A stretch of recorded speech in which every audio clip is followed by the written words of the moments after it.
Well, hello there. Good evening. I this is my first live stream, and I would like to introduce myself properly because on a few live streams you might have seen me on, I've been doing rather poorly with the whole introduction thing. So I'm going to do it kind of my way, whether it be good or bad. I leave it up to you. You might recognize the style from an opening bit George Carlin used to do. So I'll try to sound as original as possible. 1 second.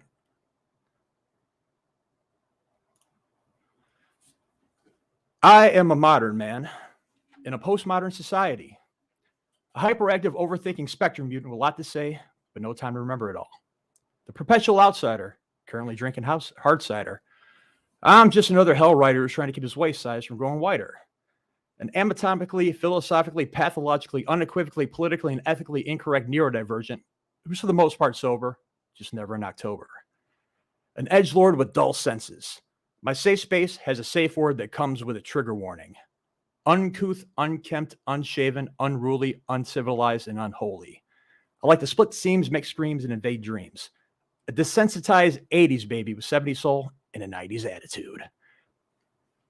I am pro-choice, pro-life, pro-death, and pro-indifference. I like to eat red meat off of the red bones of animals with red fur. An alpha male who takes omega-3s while he beta reads. Also a natural ambivert who leans more introvert, but always in the mood to corrupt and subvert. A normie with plenty of geek cred. I copy styles, I fake smiles, and I hate pedophiles. A bong-toking alcoholic, a non-voting rageaholic. I grew up on the city blocks, and no, I never sold rocks, although my waifu is half human, half fox. I like hard sex, hard covers, and hard grind. I endorse anarchy, but run my life like a total monarchy, all while trying to climb the treacherous rungs of the social hierarchy. I am the reigning champ, the royal crown, the rotting carcass, the real Chicago. You can call me RC if you like, Randy if you must, but either way, I am here. Now let's get dangerous. How was that?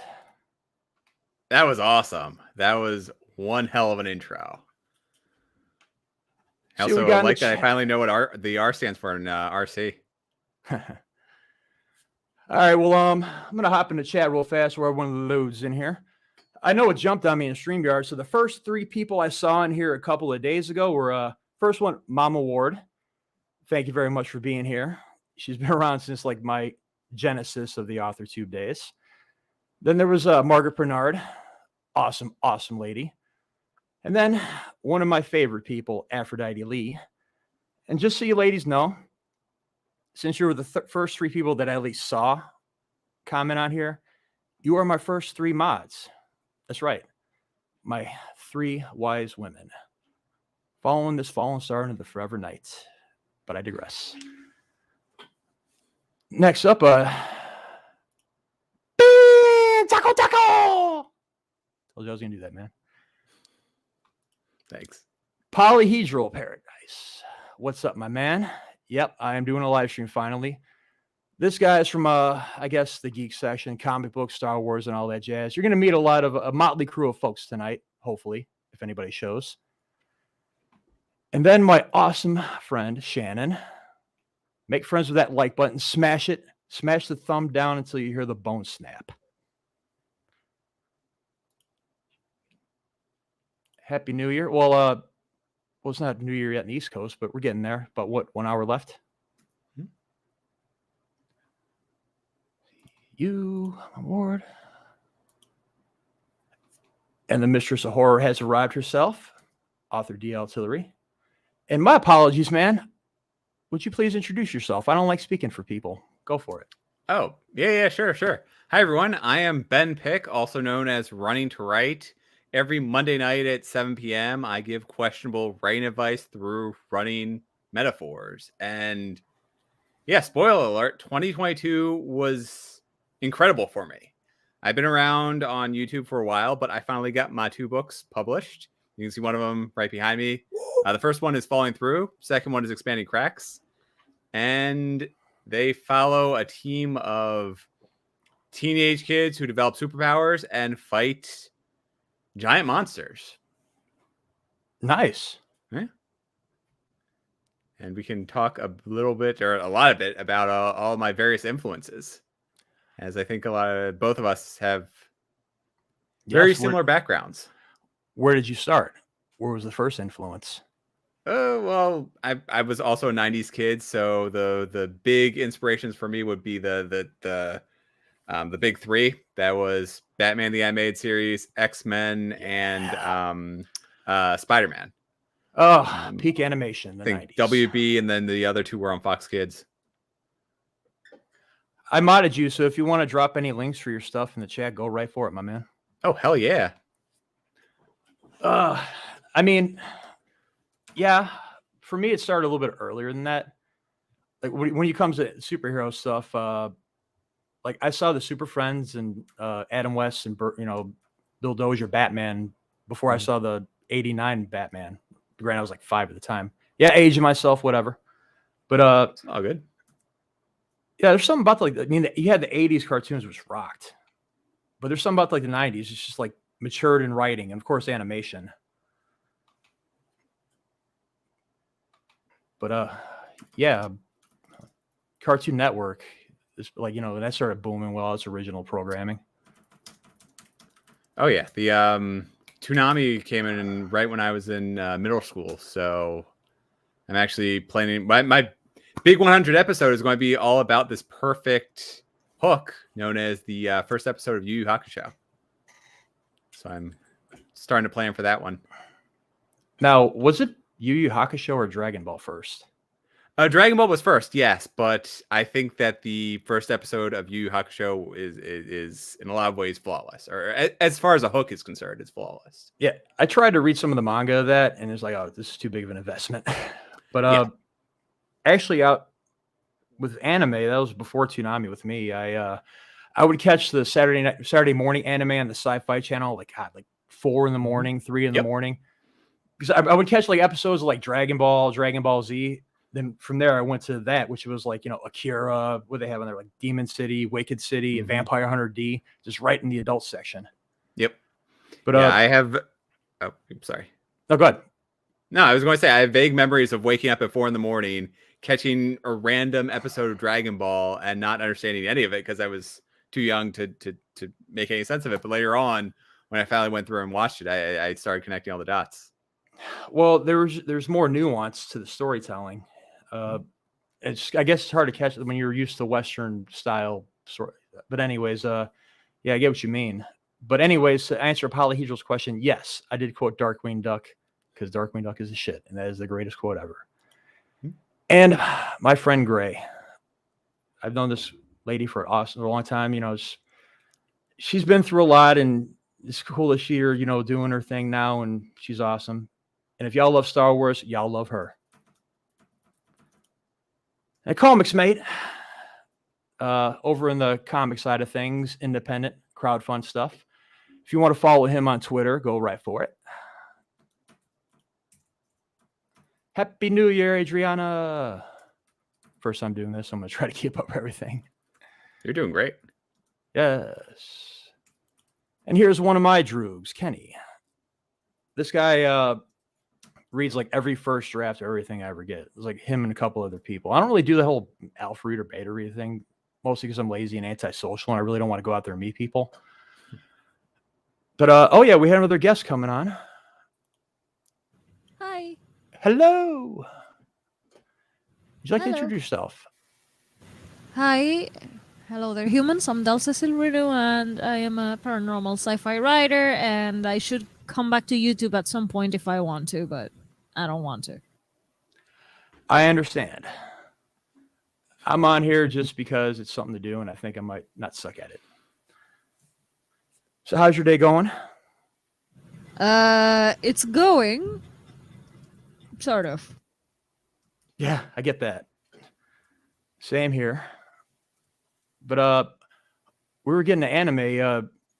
I started in that, then I kind of fell off for a little bit. Then probably around like mid 2000, like early 2000s, I got back into like Inuyasha. Then Full Metal Alchemist started coming out. And, you know me, the only anime I have ever watched, and it doesn't really count as anime, is Spirited Away, and that's it. Studio Ghibli will always count as anime around here. I mean, that's Okay. like the top bar right there. I love all those movies. That Spirited Away is like, people want to get to know me. That's the movie. How is that a get to know me movie? I don't know. Just it is. It is. You've seen people turn into animals? No, but Aw. that would be fun. But no, Indeed. Uh, my life has had other kinds of symbolisms associated with this movie, like I've had my own no face try to kill me. That has happened. So okay, interesting. Has that piqued your interest? Or are you considering what, Howl's Moving Castle or Princess Mononoke? Princess Mononoke. Mononoke, sorry. Princess Mononoke. When and if I get access to wherever I think it's Netflix, the one that has them. If I get access to Netflix again, I may watch them. I watched Kiki the last time I had access to Netflix, but no, it did not top Spirited Away. It did not. I like it. I love it, but nope. It's Fair. apples and oranges. Oh, by the way, Ben, I wasn't correcting you. I was just repeating it because that's my favorite Ghibli movie. I was like, Princess Mononoke. It's between that and like Grave of the Fireflies, which is like, the opposite, depressing as hell. I was going to say that's so, yeah. I'm more of the upbeat, so Howl's Moving Castle goes dark, but it ends on a very bright and sunny note. Yeah. I mean, I guess like I take the good with the bad, and like even with Grave of the Fireflies is horrible. The ending, the whole story it's just like, I guess I take beauty in the tragic. I don't know, but this guy trying to bite my style. Yo, Adrian, what's up, dude?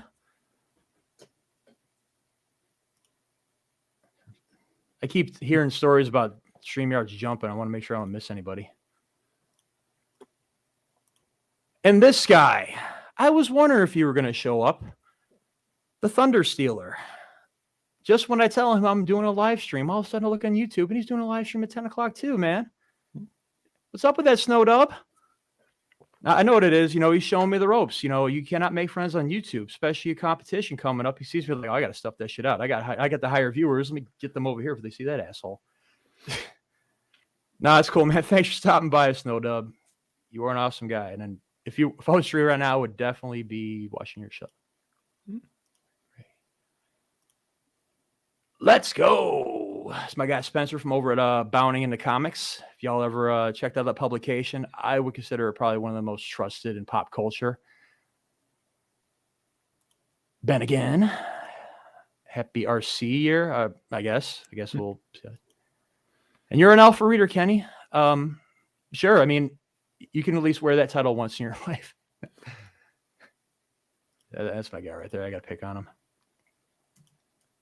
Oh, yes. I mean, I can be social and still be antisocial, right?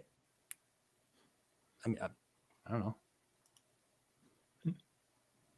Underrated Zelda game. Yeah, I was talking about how I was playing Skyward Sword earlier. I've only played like the first two. Then I remember playing one for I think it was GameCube, The Legend of Zelda. I don't know if it was like a reboot or whatever.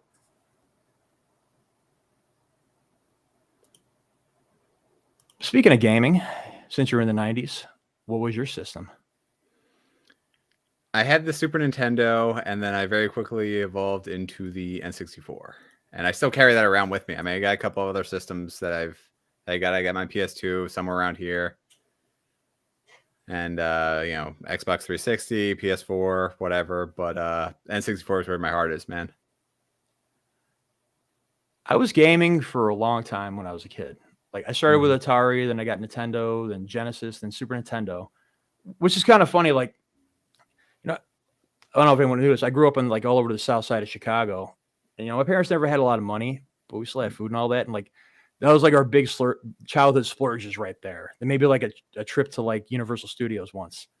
But yeah, we always had that, and we'd have kids on the block over, like doing tournaments. We had like Mortal Kombat and like NBA Jam and all that. And of course, we're the only with systems. We had more practice. We were kicking everybody's asses. But Yeah, I mean, like Mortal Kombat, Street Fighter was more of that. You ever play Contra 3 for Super Nintendo? Mm-hmm. Yeah. Well, I mean, any game where you sound like a mad dash of violence, where you, like unload limited ammo as long as you don't get hit. But yeah, peak anime. I don't know. I mean, I'm really liking the new stuff coming out right now. Like, Demon Slayer, Chainsaw Man. Are you caught up on that yet? Yes, I am. I've been slowing down on it. Like, I let 4 episodes save up, and I watched it, and all of a sudden, like 3 episodes in, it was like, oh crap, I got to stop. I'm almost caught up. And like, I finally started watching again. Was it last Sunday? But isn't it supposed to be like what 12 episodes? Oh, I hope not, because aren't they at like episode 12? I have no idea. I got to check Crunchyroll. Because I've been watching on Hulu. I agree. Do you have it subbed or dubbed on Hulu? It is subbed. Crunchyroll has like, oh my god, they have subbed, they have English, they have German, Spanish. God, I even think they have Dutch on there. Like I just got Crunchyroll like a couple of months ago. I finally caved because of Chainsaw Man. And it's funny, I get it, and then like on that following Monday, I look on Hulu and there it is. Because they kept saying it was only gonna be on Crunchyroll. Mm-hmm. But yes, Spencer, great. You're on my stream. You know it's gonna get dark at some point, man. Yep. The Antisocial Social Club. We have to work on that name, but I like where you're going with this. Wind Waker. I think that was it. I don't like. I stopped getting systems after N64. Mm-hmm. Then I would just mooch off of like like a friend or some girl I was dating. Like in my one ex, she had like the PlayStation 3, Xbox 360, and all that. And I was playing all those games. So I think like the last game I beat, either Prototype 2 or God of War 3. Mm. Actually, no. I was going to be God of War 3 and we broke up. It's like, oh God, this loose end. Have to let it go. Yeah, I was always a Nintendo kid growing up, and I was a few systems behind. So I had the N64. My friend down the street had a PS2, so I always go to his house and play the new Final Fantasies. Nice. Do you have a favorite Final Fantasy? Yeah, 8, because I'm weird like that. 6, but 8 is cool. 7's awesome. 3, classic. Mm-hmm. Yeah. So 6 is definitely a better Final Fantasy, but I just love 8. Oh, by the way, Adrian, no worries, man. Thanks for showing up. Just do what we got to do. It's New Year's Eve. Anybody shows up, thank you so much.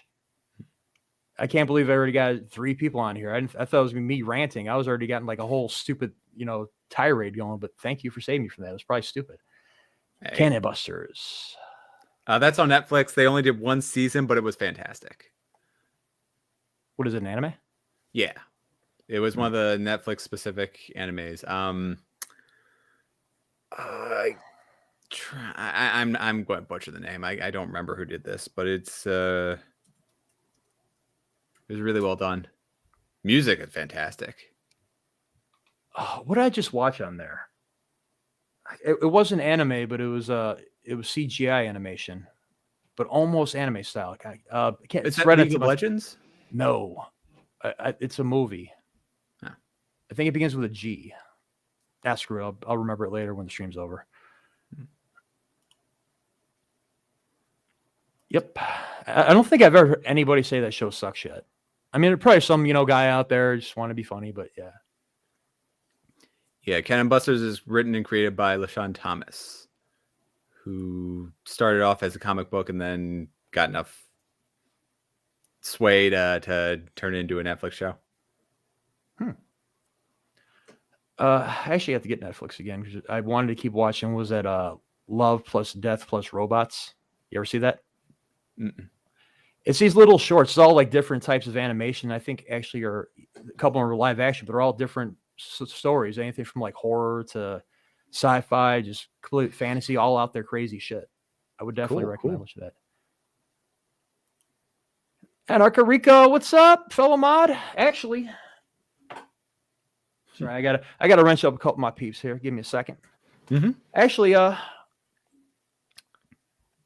Doll, what you got out right now? Anything you want to plug? No, I don't have anything to blog right now because I'm like working on my manuscript, with my editor. Got an email from my editor this morning. They were just like, "Hey, happy New Year," and sorry that I was like really slow with the edits and blah blah blah. We had a nice combo. It's really good editor. They deserve an award. They don't see the job that they're doing. They don't know it yet. So yeah, I have a book. It's coming out next year. I want to say in July next year, but well, it does not depend on me only. So July is what I want. If everything goes according to plan, then July next year. If not, next year at some point. Awesome. You got this. Yeah. Hopefully sometime soon I'll get this novella out.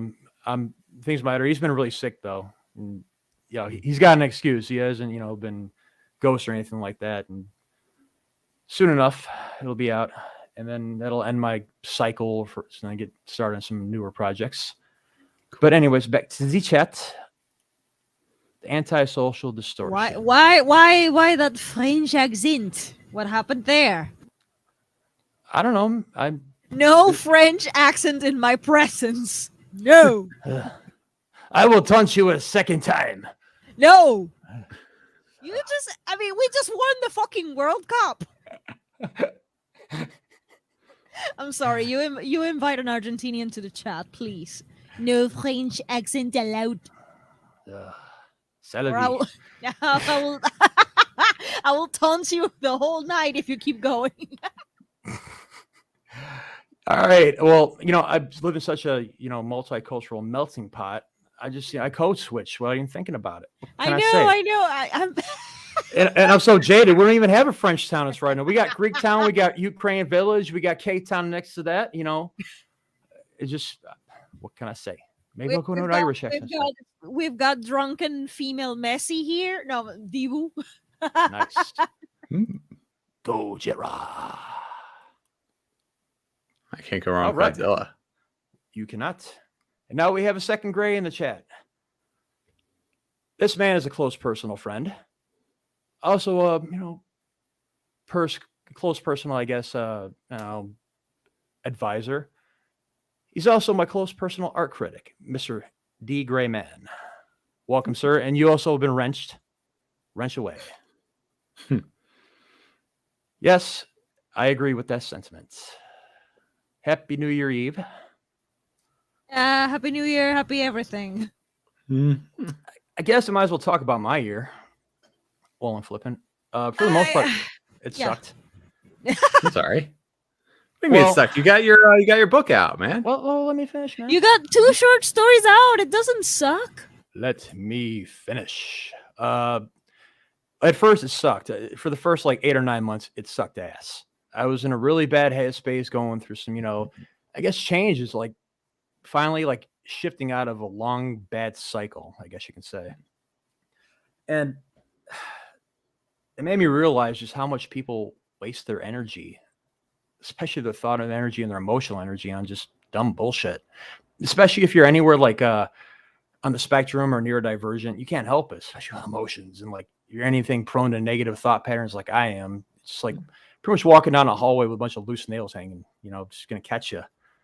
But once you finally see it for what it is and start backing up, realize you were hanging on to the wrong shit, the things you don't control in your life. And you start realizing why, you can do so much more with that energy and with the things you do have control over. And I guess I was just stuck in that pattern for a very long time. That's why it took me probably so long to start writing and get my shit together after years running the streets and act like an asshole. And yeah, it's been that big shift, with that coming the release of my stories and, getting more active on social media, getting to know people in the Author 2 community, kind of just get myself out there in all different communities I'm a part of, which you're going to see right here from all these people in the chat. There. May, what's poppin', yo? Fellow wordsmith, I hope you've been doing some writing. I haven't bugged you all about it. You better give me some 500 words in the next couple of days. Yes, you better have some butter on that popcorn.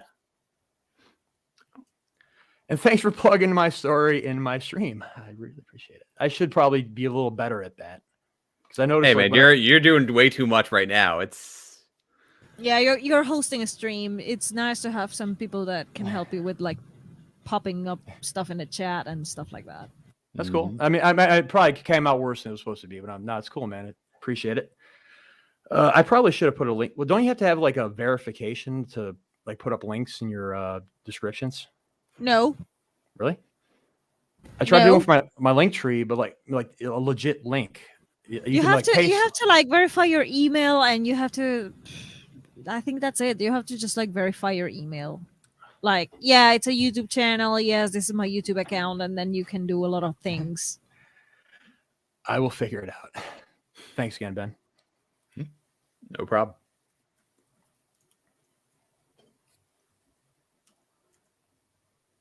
Yeah, I believe in exercise. That is like the ultimate medicine right there. And that's something I've actually been working on a lot myself. You know, you talk about running. I haven't been doing much running, more of biking because I got a job that was closer on a better shift. It was only a few miles away. And anytime it's nice, you know, I got a hybrid bikes like, you know, mountain and street, which around here is essential because it's treacherous. If you're not worrying about cab drivers, bus drivers, you got garbage truck drivers, you got to hurry up and get off of the road onto the sidewalk or a patch of dirt before you get flattened. So I do this I've been doing it every day, all summer, actually all fall, because it hasn't been too bad. 3 miles there, 3 miles back all week. So about 30 miles on top of hard physical labor. I work in a warehouse full of auto parts, everything except for like the moving parts, like, you know, transmissions and engines and all that jazz. But yeah, heavy steel, heavy aluminum, and yeah, doing all that. I trimmed down from almost like 220 pounds to my regular weight, 180.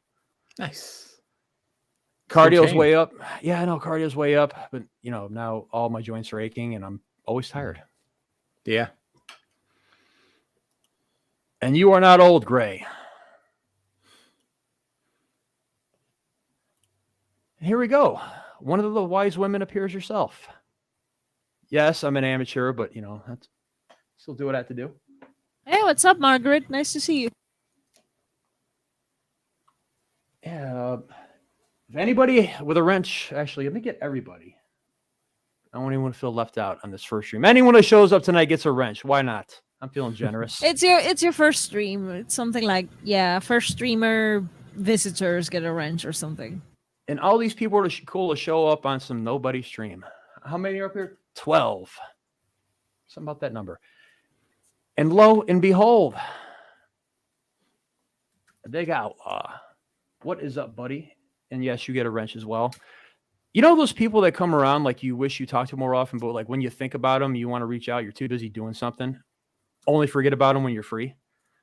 That's what Dig has been about. And you know, he's always been so cool and supportive about what I've been doing. And I'm sorry, man. You need to reach out more to me. I'm telling you, I'm terrible. Hey, Adega! So good to see Adega here. Hey, Bo. Good to see you. It's a cool dude. Fellow paranormal sci-fi, right? Like he is the person that makes me feel that I'm not alone in this niche.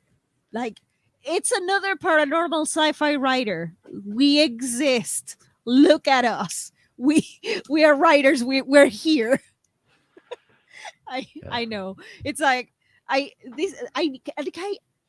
lost my words. I can name the people in my niche with like I can count them with my fingers, and I still have leftovers. Like there's room for more. It's like Adega, Hannu Rajaniemi. It's a Finnish writer, and me, and that's it. That's the niche. Please, if you ever hear of a paranormal sci-fi writer, send them my way. I want to read their stuff. You think I know more horror writers? There are quite a few. There are quite a few on not just on AuthorTube, but like in general, like around YouTube. There are a couple of horror writers. I know a couple of them. Pretty nice people. I've tried a little bit. You know, I have probably like my writing best friend, Ari Dressler, does like YA horror and some actually adult horror, and I'd say she's a better writer than I am. But Curtis Lawson, he's HWA members. For some reason, I joined this thinking it would do something. All it did was introduce me to like 2 people. and a bunch of editors that want to charge a shitload of money. No, thank you. But anywho, back to the chat. Second Street Marvel. I've known this guy for a long time. Me and him go way back to the old Young Ripper days. Another fellow wrencher. Thanks for coming, Trinity. This guy, if you're into comic books at all, he does comic book reviews, mostly independent stuff. He keeps it honest. He keeps it straightforward and occasionally weird. Thanks for coming, Trinity.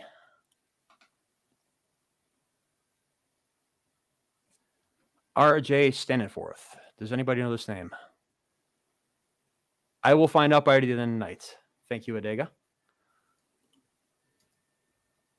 But speaking of influences, what about you, doll? Influences in what? My writing? Everything. Writing, life.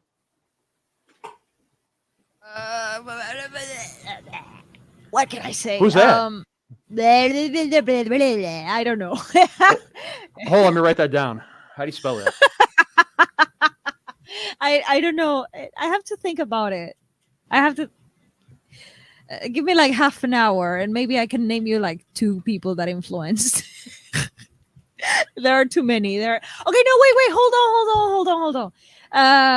One of the reasons why I know for sure I write paranormal sci-fi the way I write it is because I grew up watching So Weird. I know, like, what the fuck is that? It's a show that aired on Disney Channel back when Disney Channel had good stuff airing. So back in the early 2000, 2001 ish. Yeah, I was a kid.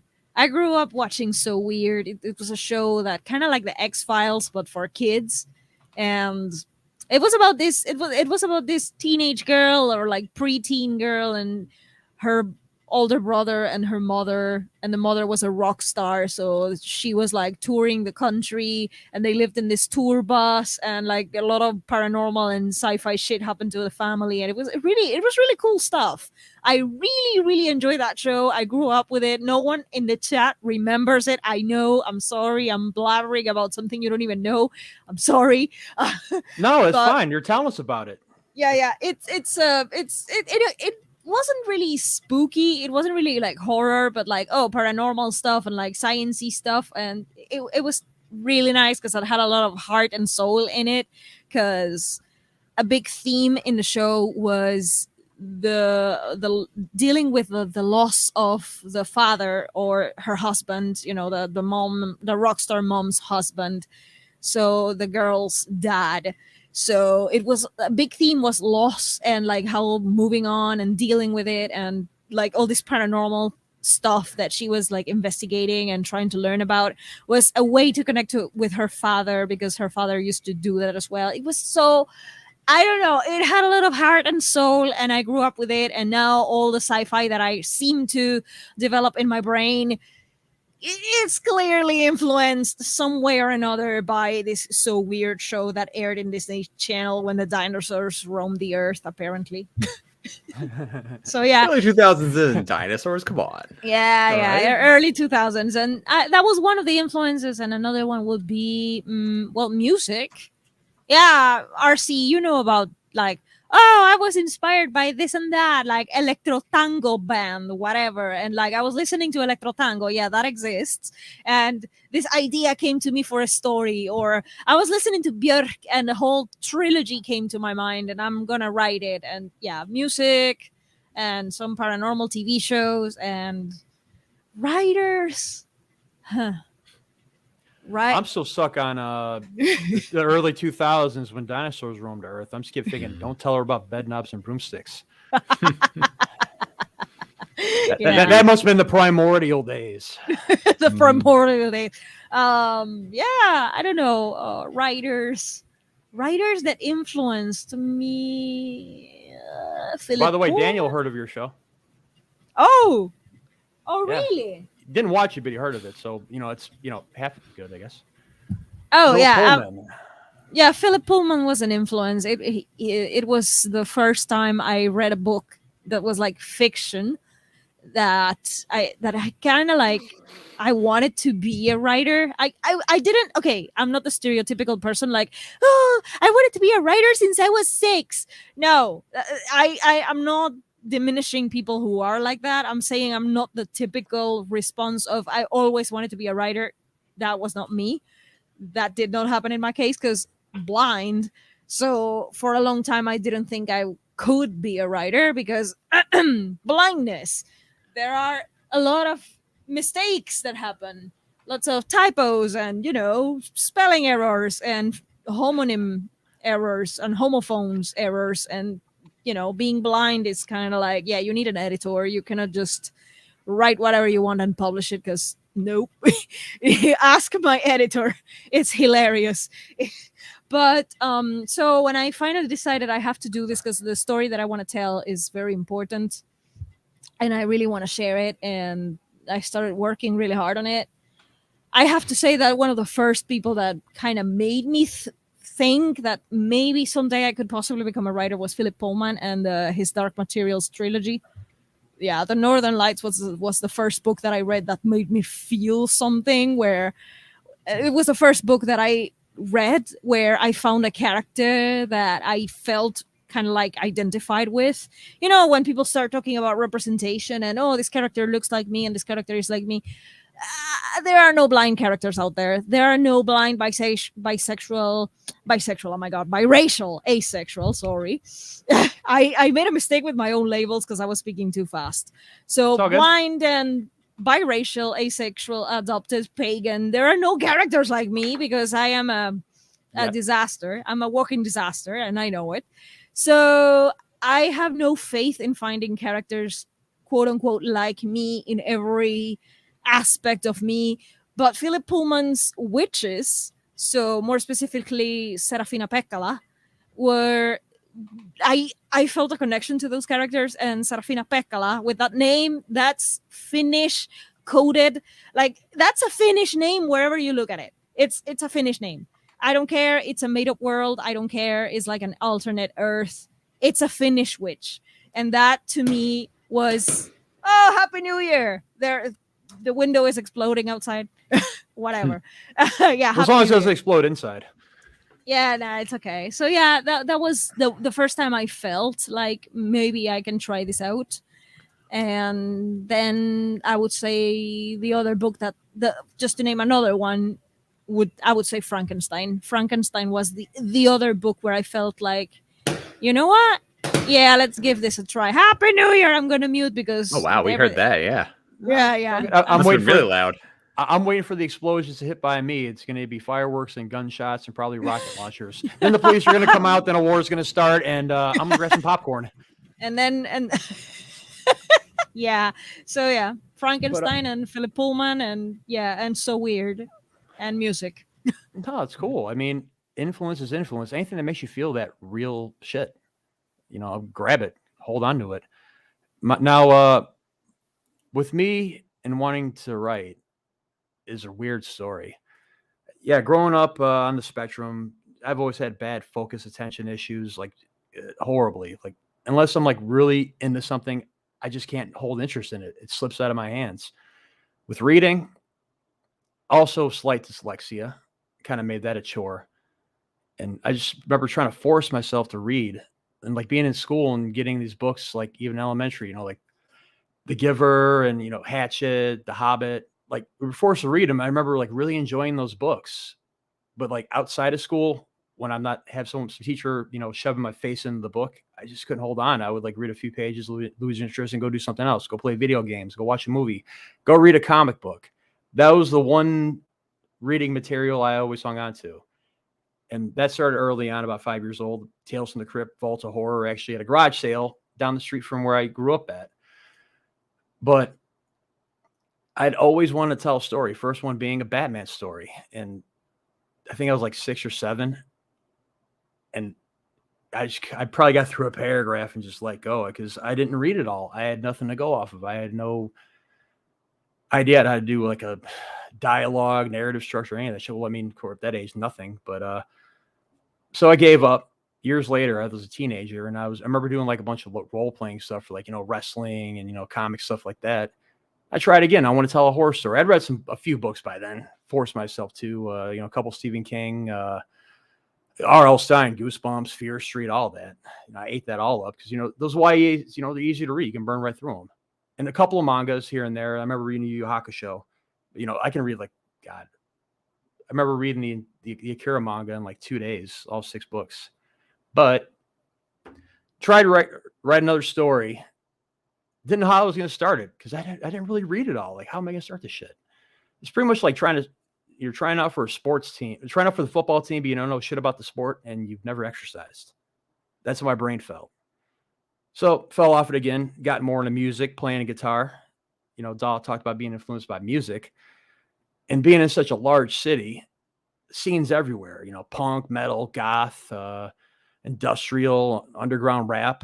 And I ate it all up, network through there, gained influence from there because people were reading books and like, especially the metal community. Like I learned about H.P. Lovecraft through Metallica before I knew about him through Stephen King.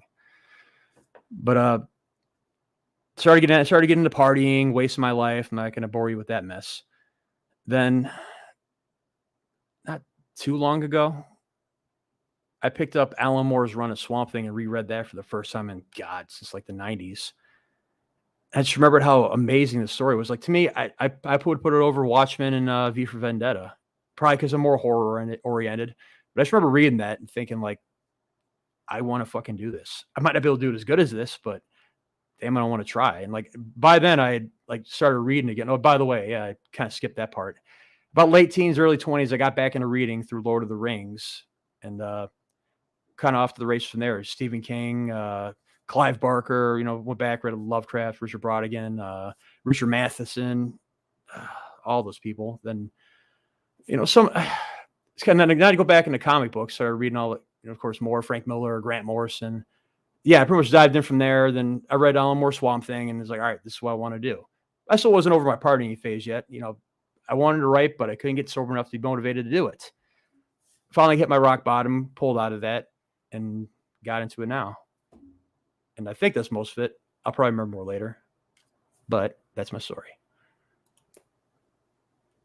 Life, before I try to be a writer, before all this persona that as Dal, I was a singer, like for real. I did some music, not metal. I wish, but I don't have the dexterity for that.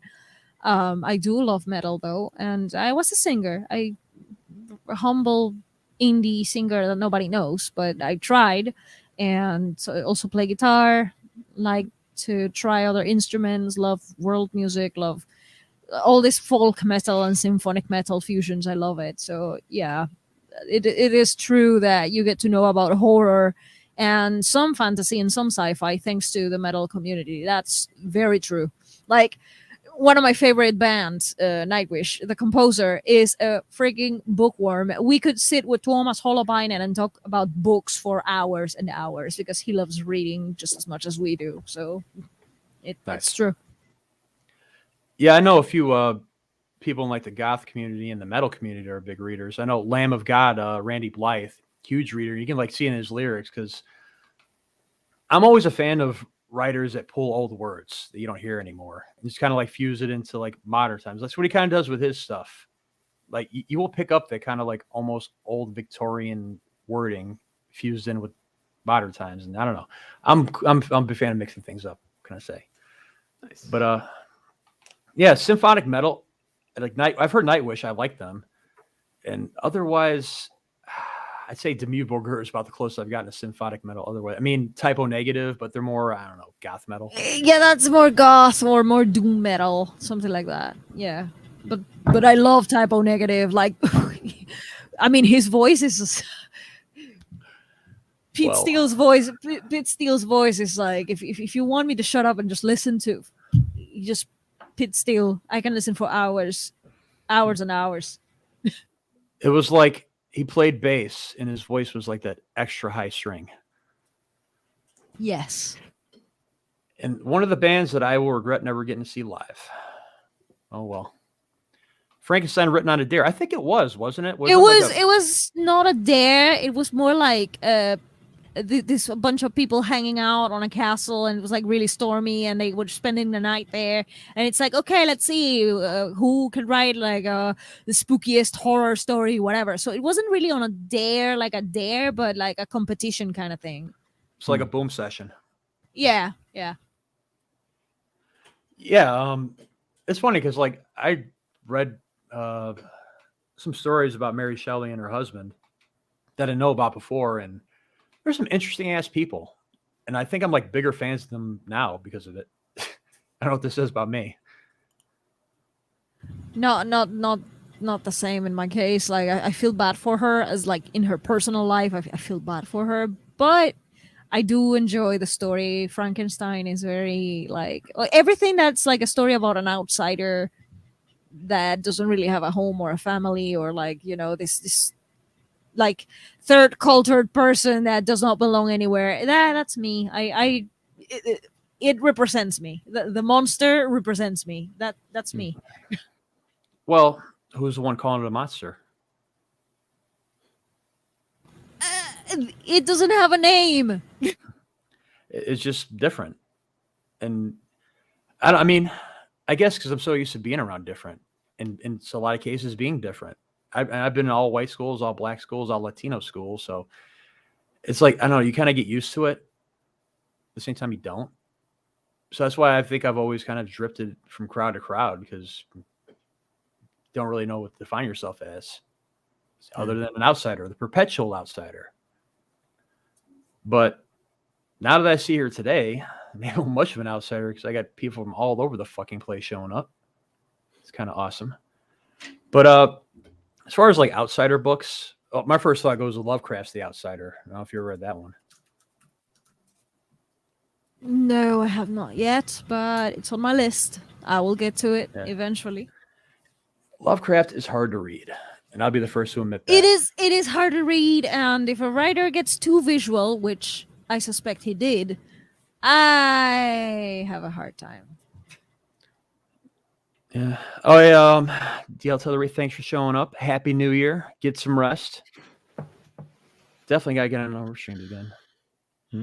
You know, you have those people where you just like talk for hours and you just like really forget about what time it is. One of those people. Her and Aphrodite. We had a stream together not too long ago, and like it was supposed to be only 2 hours. That shit went like 4 hours.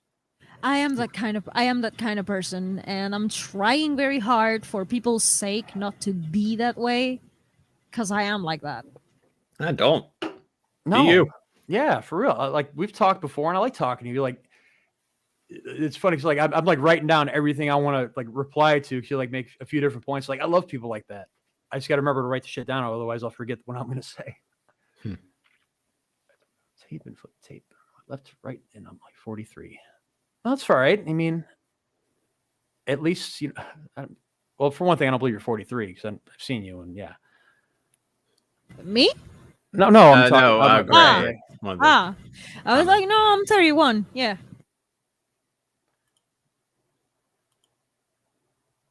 It's not getting late. Well, I mean, it kind of is, but we're not old. It kind of Speak for is, yourself, but man. like seriously, I have been in party mode since December 18th, so I'm fine. This is chill compared to everything else. Yeah, I'm a morning person, but I definitely turn to a pumpkin. Like I was making that joke earlier. Come midnight, I'm going to it's going to be rough and it's going to go downhill real quickly. I'm starting to get like that. I was working overnight for a long time, so I had really weird hours. Like it'd be like 6 p.m. to like 4 a.m. So it was pretty much like the vampire life. I'm rushing to get home before the sun comes up. So, you know, I'd get to bed, fall asleep about 5 and sleep till about noon. Just even if like you somehow manage to get some sleep, that nocturnal, unless you're built for it, it messes with you. But the episode of Doctor Who, Mary Shelley wrote Frankenstein. I don't think I've ever seen that one. They did. It was aliens attack, and they essentially show her creating Frankenstein. Which doctor was this? Oh, it might have been Capaldi. I think it was after Matt Smith. What was the name of the doctor again? Peter Capaldi. I think it was Peter Capaldi. Okay, okay. I just remembered a novel by Kazuo Ishiguro when you mentioned that name. So I was like, huh? What was that? Oh, because Matt Smith was the one with Van Gogh, which was really heartbreaking. That was a really sad episode. Yeah. I was gonna say, I watched all the Matt Smith run, a few of the Capaldi and a few of the Jodie Whittaker, and just I'm sorry, the writing on that show has gotten really bad. And it sucks because like with Jodie Whittaker, like I think she'd make a great doctor. It's like if they were to get like a Douglas Adams in there, or like whoever was writing when Day Tennant was in there, like get them in there, she'd be one of the best doctors of all time. But I don't hire. I'm not working at BBC. I was way off. It was Jodie Whittaker. Oh, so the Frankenstein episode was really good. That was probably one of really good episodes with Jodie Whittaker in there.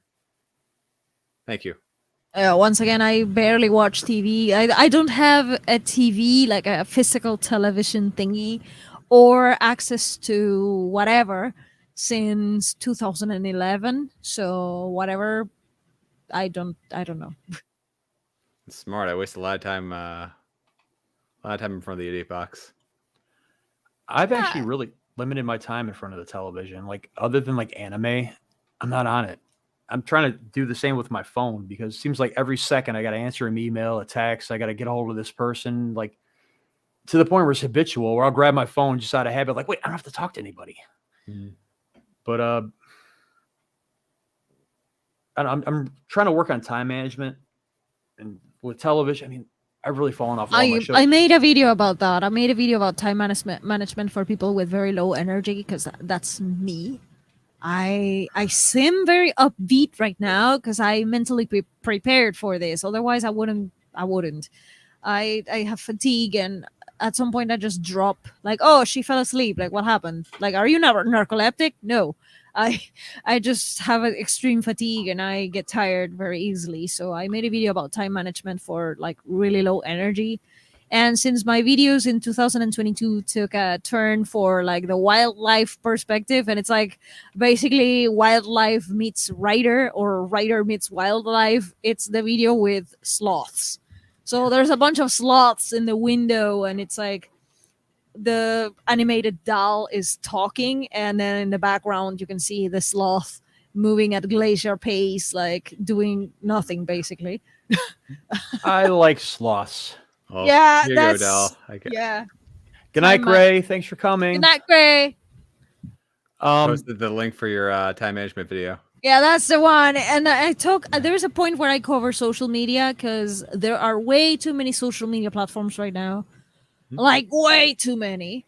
And it is like implied that we have to have some kind of activity of some sort in all of them because people move. And what I'm seeing now that like end of 2022 that I did not talk in the video was this fragmentation of audiences.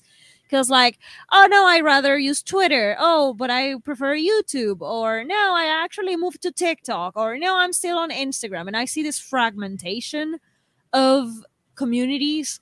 Like people stay with the one platform that they prefer, and they stick to that one, and they stay there. So it's harder for the creatives because like you have to have some kind of something in more than one platform. Now I'm not saying all of them, but like more than one, so you can find your audience and you can find where your audience is moving. It's fucking, like, sorry for swearing, but it's fucking exhausting. It really is. I did not touch on the fragmentation in the video, but I did touch upon the prioritizing what are you going to do with your time and your energy on social media, because otherwise it's going to eat you alive. And yeah, it'll stretch you thin. Yeah, it will stress you thin. And when are you going to write your books again? Like, are you going to write or are you going to post on social media? It's a battle that we have today. We did not have that in early days of being a secluded writer. So yeah, that's why I talked about it in the video. And the more I see this problem, the more I'm going to touch upon it, because like not many people in the writing community are really talking about it. So I might as well do it. Good. Right.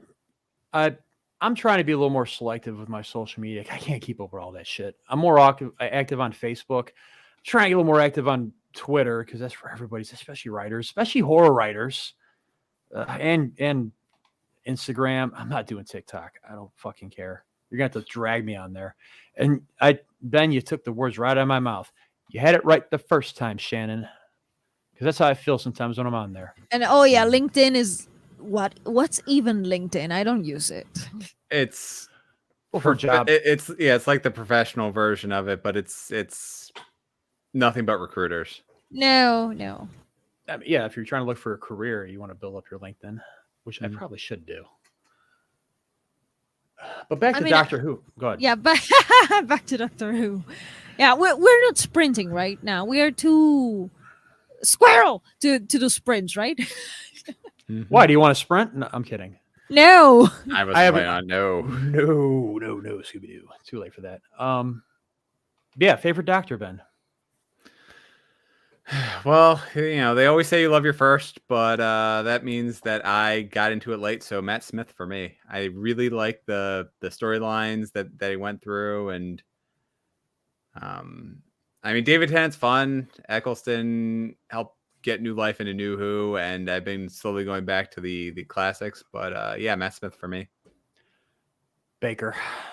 He was my first. Well, actually, no. Sylvester McCoy was my first. I would catch him on BBC. Oh, it wasn't BBC over here. It was this weird ass like WPWR-TV by association of BBC because I had this bootleg ass antenna. But yeah, Sylvester McCoy. So like, I can't remember her name. His assistant. He had this like punk rock girl that would just like go around beating the shit out of stuff with a baseball bat. There's this one episode where she like got the dialects. It was like crushing him in this classroom. But it was like one of my earliest Doctor Who memories. But there I went back to Baker, and he's always been my favorite. It was just the quirkiest. Well, you got Douglas Adams there. So the quirkiest Doctor, looked the coolest, had the most, I don't know, presence, and it's had cooler stories. I mean, the one with the shrimp people was fucking hilarious. I wish I can find that somewhere. But yeah, I mean, like the first two Doctors are great. Eccleston was he did kind of bring something new to it. I watched Tenet, then I went back to him. Mm-hmm. And like first couple, I was like, I don't know, but like I kept watching it, and yeah.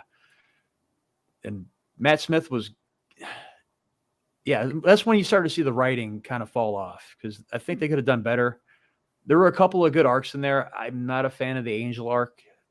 I know some people are, but I don't like how it ended. I will say that Angels in Manhattan was, or Angels Take Manhattan was a bit rough. It was, and the aliens were like, they only move when you don't look at them. But go ahead.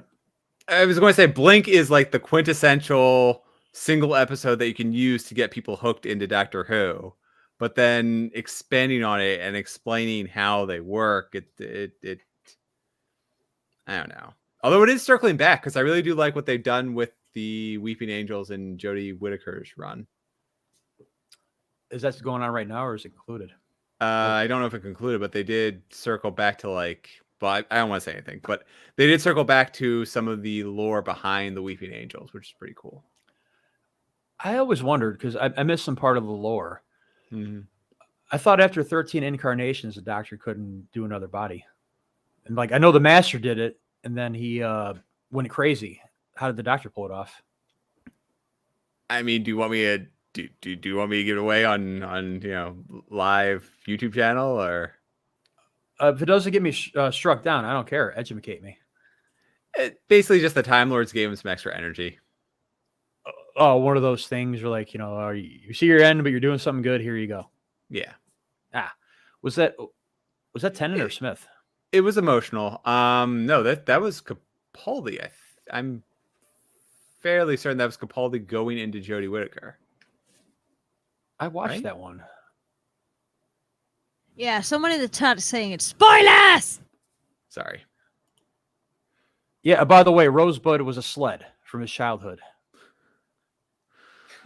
Yeah, you we'll stop you there. came into the wrong stream. This is like uncensored. People are gonna talk spoilers. People are gonna curse. People are gonna do anything. By the way, I definitely don't want to spoil Shannon because I know that she's we talked about Doctor Who too before, and I know that I think she was slowly making it through it. So why do you say something? If you said someone was in the chat listening, I would have said anything. I don't know where she is in the series. I thought she was further along. Oh no, sorry. Oh yeah. Here we go. Here we go. Sorry, we're counting down to the New Year's. Yeah, here we 10 go. seconds. 9, 8, 7, 6, 5, 4, 3, 2, 1. Yeah, Happy New Year, East Coast. Woo!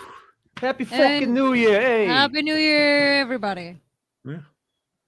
That is awesome. All right, well, it's one more hour until 2023 in the Midwest.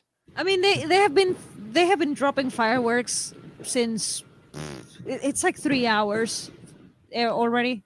It's 2 Oh. a.m. It's 2 a.m. here, so it's like, why are they still doing this? Yeah, we lucked out this year. There was some pretty heavy rain up until about 10 o'clock. Well, So- I know why they're doing it here. I mean, World Cup. They have been like this since more than like 2 weeks already. So Yeah. yeah. July 4th was pretty bad around here. I think it was just 4 days straight of people shooting off fireworks from the second it turns dark to 6 a.m. Well, all I'm going to say is, somebody grew up in Chicago, especially in the Southside, when there's a loud banging noise and you see whoever ducks down to the ground fastest. Plenty of banging noises around here, and it doesn't have to be any holiday. But anyways, Kenny, thank you for coming, buddy. Good luck on your drunk stream. Be careful. We were getting back to spoilers. By the way, the Kevin Spacey was Kaiser Sosa in that movie. Well, that's actually a good movie. I see something in further down in the chat about Adrian's newsletter, and like right now there's a new short story popping up in the newsletter. So congrats, Adrian. Well, you just been modded, Adrian, so drop the link for it, please. And thank you. I was going to say, I haven't received anything yet. Right? Adrian, My- you're terrible. Oh, My- wait. Nope.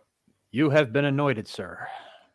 I mean, my year has started like 2 hours ago, but I don't see, like, you hear that? No, maybe you don't hear it, but I can hear popping in the background. Yeah.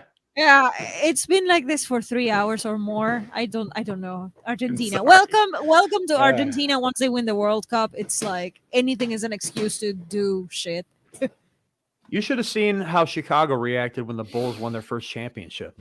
Did you see? No, for real. Did you see any footage of what Buenos Aires was? I'm not in Buenos Aires. I'm not. But well, Argentina is pretty big. But like, did you see footage of Buenos Aires? No, like that. Nope. That was that. Well, look it up. It was insane.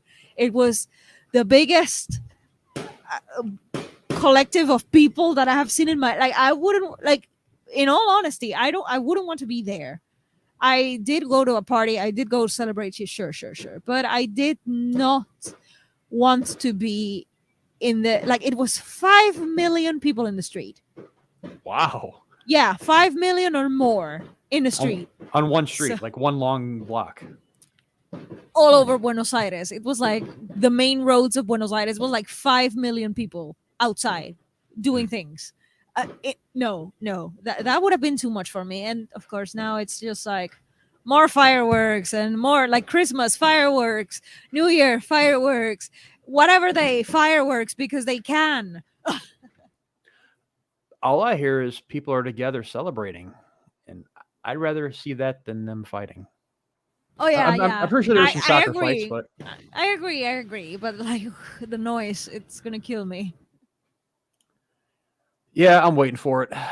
About the next hour, the city's gonna explode, and I'll either still be going or I'll be kicking back and watching a movie. Maybe get to bed early. Maybe do some writing. I don't know yet. I am kind of awake. Oh, I am gonna do some writing. Well, editing. Because holy, my God, that was right next to my. Who the? Wait, hold on. You need to lay off those beans, doll. That was not me. Oh, that was a neighbor. I'm like, wait, hold on. Wow, that's impressive. Happy New Year, May.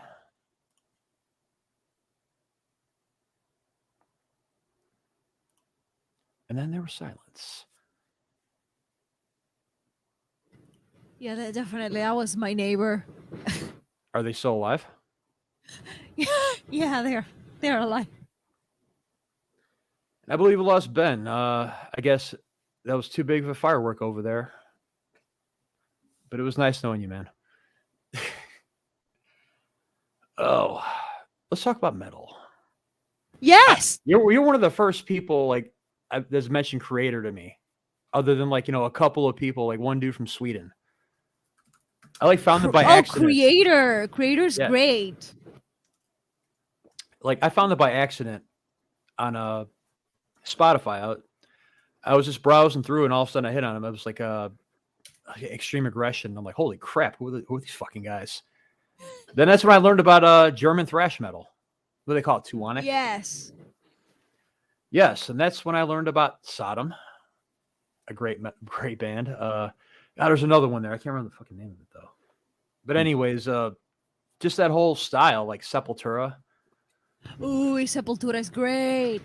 It's one of my favorites in the genre. But Creator, I found them because of my mom. Again, my mom is the metalhead here. Like she introduced me to that world, and everything I know it because of her. Like it all started with her, and then I just went on with my own taste or whatever. But yeah, Creator, mom. Sepultura, mom. Nightwish, my mom, but it was more me. I don't know. The Finnish bands is more me than mom, but still, she's the one that influenced me the most with music taste. That's a rockin' mom right there. Mine, Yes. Growing up, mine listened to country music and oldies. So the car rides were halfway decent. I can do some country, some. But after a while, it's kind of like industrial. Even if I'm enjoying it, it's about 3 or 4 hours. It all starts to sound the same. I get a headache and got to leave. But oldies are cool. My dad, he's more of a Motown guy, which is fine because I love Motown. But metal and like hard rock, I kind of had to find on my own, which luckily being in the 90s, we had Headbangers Ball on MTV. That's what I made great bands like Pantera, Metallica, Megadeth, Anthrax, Suicidal Tendencies. And that's where it began. Actually, the first metal video I saw was Metallica's One. And I was like 6 years old. It was right around when the Black Album came out. And I don't know if I should have been watching such a depressing ass video at that young of an age about a guy in a hospital bed that's lost his arms, his legs, his eyesight, and like his ability to speak, just like a piece of meat on a bed. And I just remember walking away like, that was a great song, but that was so depressing. What about you, Ben? What kind of music you like? I was a little bit more softer in the 90s, so that's Blink-182. It's fine. Nirvana, and Say it. Say it. Say it. what do you think I'm going to say? Linkin Park. Oh, yeah, Linkin Park. Thank you. We talked about this before. Yes, Linkin Park. And actually, I like Fort Minor, too, which is...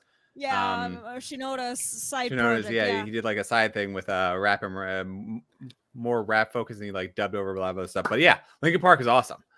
I cannot be on a stream and people are talking about music and they're like, yeah, like late 90s, like, yeah, and I'm over here like, say it, goddamn, say it. Linkin Park. I had so many great memories. There was this video game Blood Omen, and one of my friends, we turned the sound off on that and we just played Disturbed, whatever, I don't remember what CD is, but we put that in and it just fit it so perfectly. We were a vampire going around just slaughtering people. Disturbed? Yeah, Disturbed is also cool. I like that. Yeah, I knew about those guys before most people did. I've seen them plenty of times over at Champs and Reggie's over on the Southside. Nice. Met them a few times. They are cool. Well, I mean, yeah, Fuzz cool. Dave, most frontmen are, I mean, spoiler alert, but there's a character in my book named Chester, and I have no shame about it. Treasure's awesome, but the guitar player Dan, he's cool, dude. I know he still lives out in the suburbs. I'm not gonna say where he's at. I don't want to go dox, but yeah, actually quite a few bands. Chevelle and Northsiders. Didn't mean Smashing Pumpkins. They were before my time. I know Billy's got a tea shop over in like Evanston, I think. Plenty of underground acts. System of a Down and Limp Bizkit in the chat. Yes. Oh, okay, God, you're saying that. My people. All right. Well, all right. Yeah, 90s alternative for sure. I was all over the fucking place. not Blink-182. Like when it comes to punk, I'm more of, Misfits, Bad Brains, Death, uh, Dead Kennedys. I mean, some of the 90s stuff, No Effects, some Offspring. Some started, Offspring. Some Offspring. Yeah. it gets too bubblegum for me. I like the Yeah. raw sound, like, the discharge sound. I want that guitar to sound like somebody's dragging a fucking shovel across the driveway. The only bubblegum band that I genuinely love, and I have no shame, and I don't care what people think of me because I love them, is the Rasmus. I can listen to them for hours and hours and hours. Sound good, yo? I don't care. Now, new metal. This is when I started like getting really active in the metal community around me. And then, of course, like probably 97, 98, everybody was trying to sound like Korn back then. Yeah. In Chicago, either you try to sound like Korn or you're death metal. When it came to death metal bands, that was the choices, both kinds, new metal and death metal. Maybe once in a while you'll get some kind of like, well, actually, most of them were just cover bands. If you want to hear some Slayer type band, you had to go see a Slayer cover band. Then there was new metal, and of course, you had like the Ozfest and all that shit. I went to all of them. I mean, Limp Bizkit's first album is great. $3 Bill, y'all. I will give them that. I saw them. God, it's not the Metro. I was not that much into Limp Bizkit. I have to admit it, but they're cool. I mean, if it rings at a party, I'm fine. I'm okay with it. Yeah. Oh wait, I saw them in Family Values '98. That's when I first saw them, and like I wasn't expecting much, and like they rocked the whole crowd, especially when it's just that first album.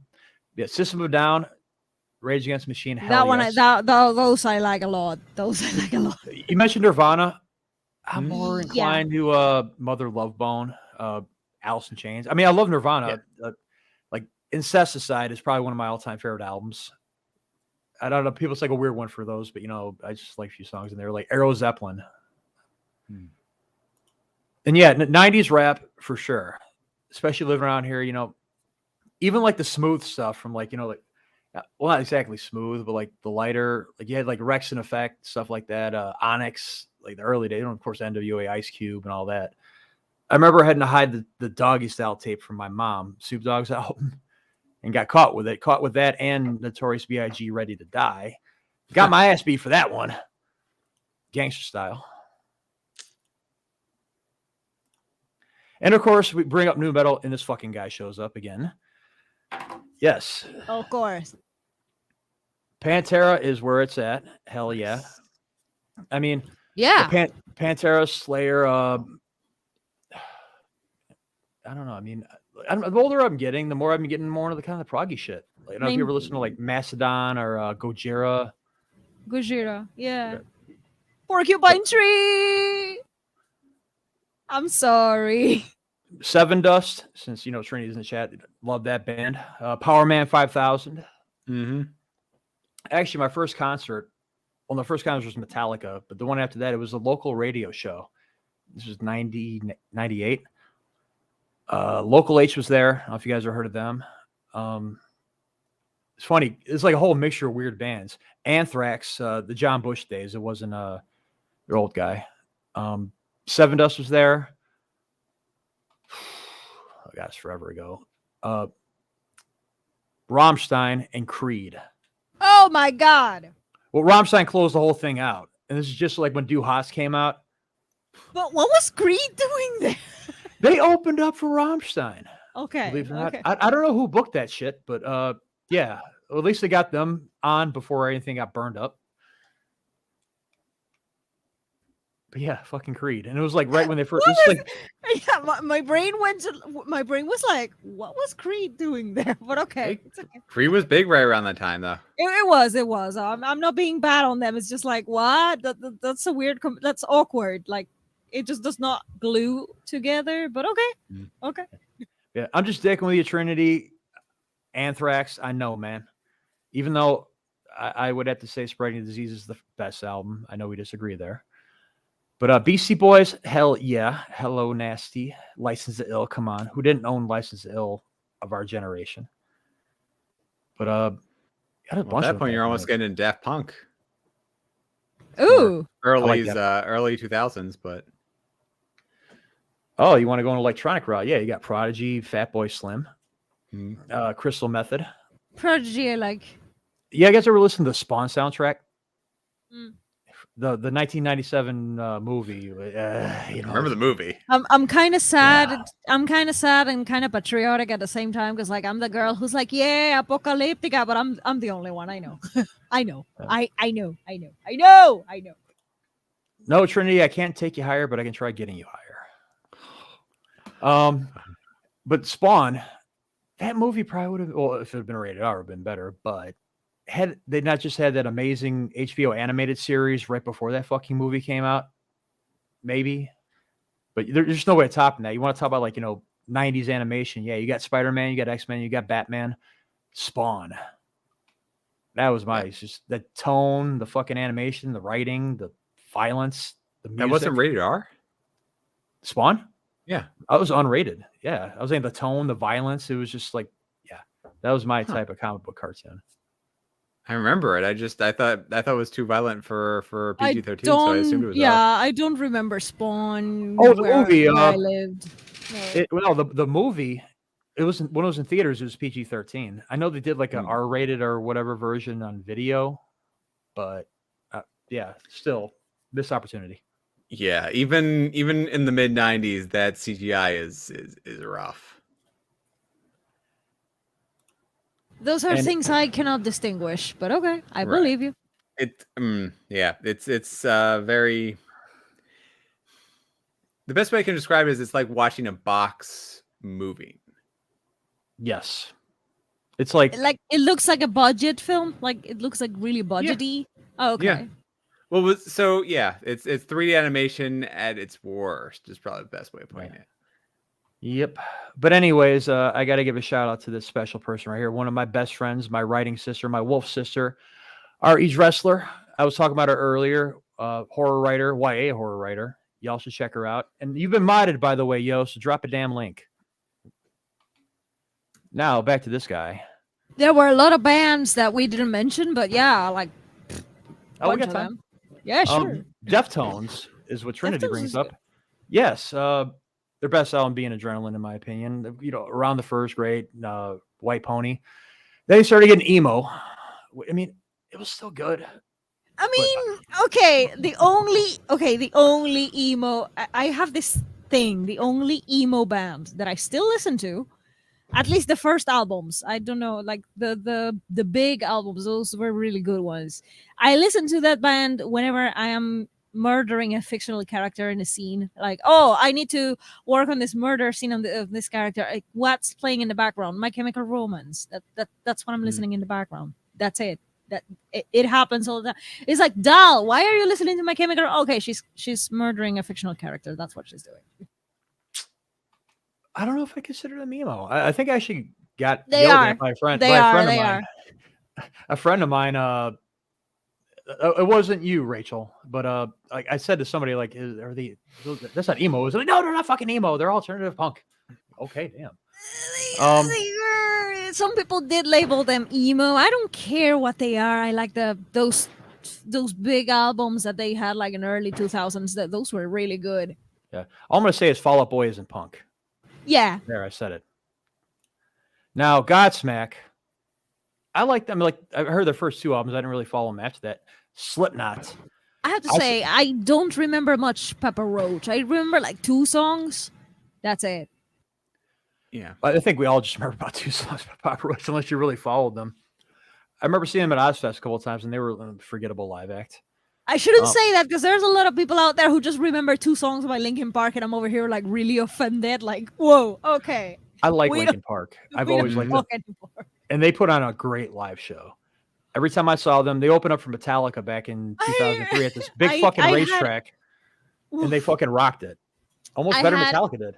I had a chance to see them when I was in Hungary. They had like it was one of Chester's last shows. It was like in 2017. There was a festival in Hungary, and somebody in my contacts list had free tickets, but it was out of town, and I had a lot of work to do in the city, and I was like, no, I cannot go.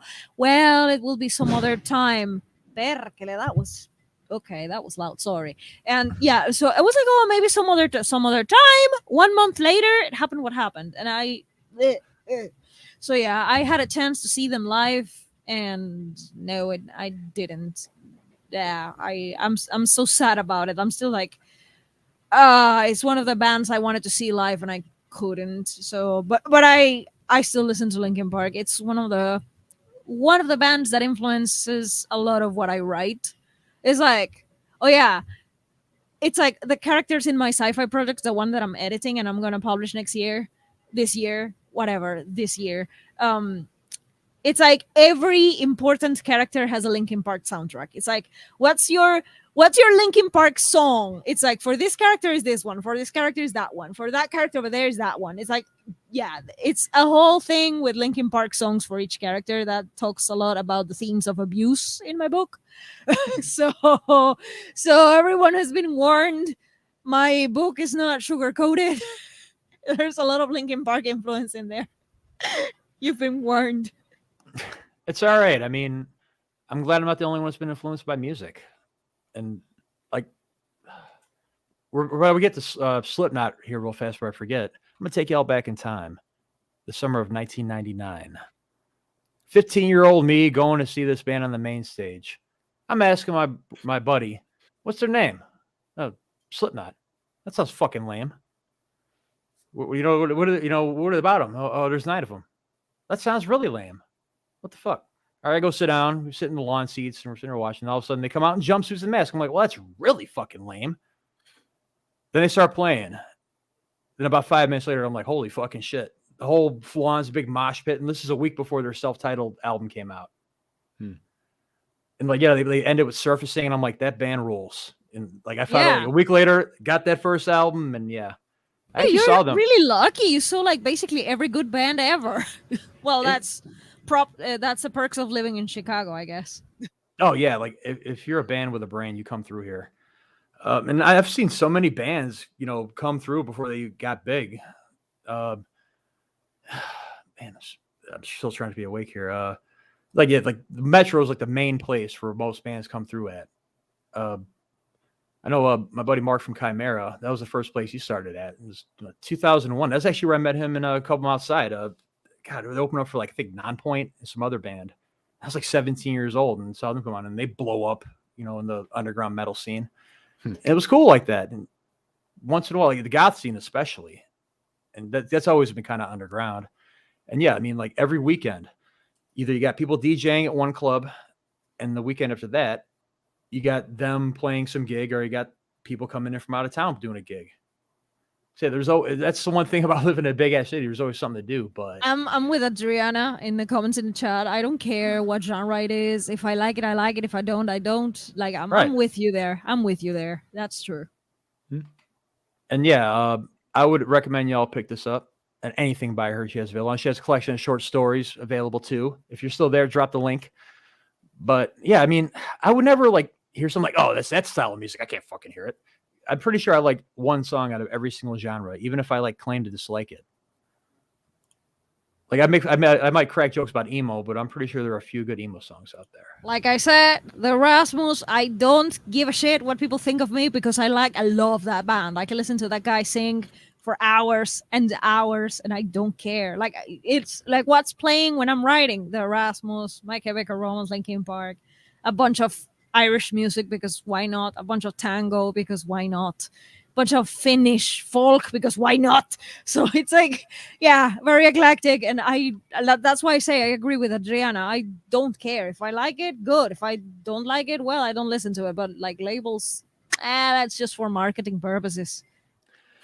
Yeah, I mean, you got to at least have some kind of label somewhat to be behind. If you're going to be in some, the creative department or creative sphere, so that people know how to find it. And actually, you're the one that talked me in this not too long ago. And yeah, for the longest time, I had a hard time calling myself a horror writer because I do more than that. Yeah, that's like the biggest thing that like you do more of horror than other genres at the moment. So like that's like the big bulk of your work. So yeah, horror because for now, yeah. True that. And yeah, Slipknot live. I've seen them 4 times, and only 2 times they were good. that first time, they're starting out still fresh. And actually the last time in 2019, it was 20th anniversary of their first album. And I remember it was Gojira and Behemoth. And it was like one of the first concerts I've been to in years. And it was actually right when I started getting into writing. That's kind of where everything kicked off for me. But yeah, they rocked it. And I'd recommend it. I don't know when next time it'll be down in Florida, but check them out.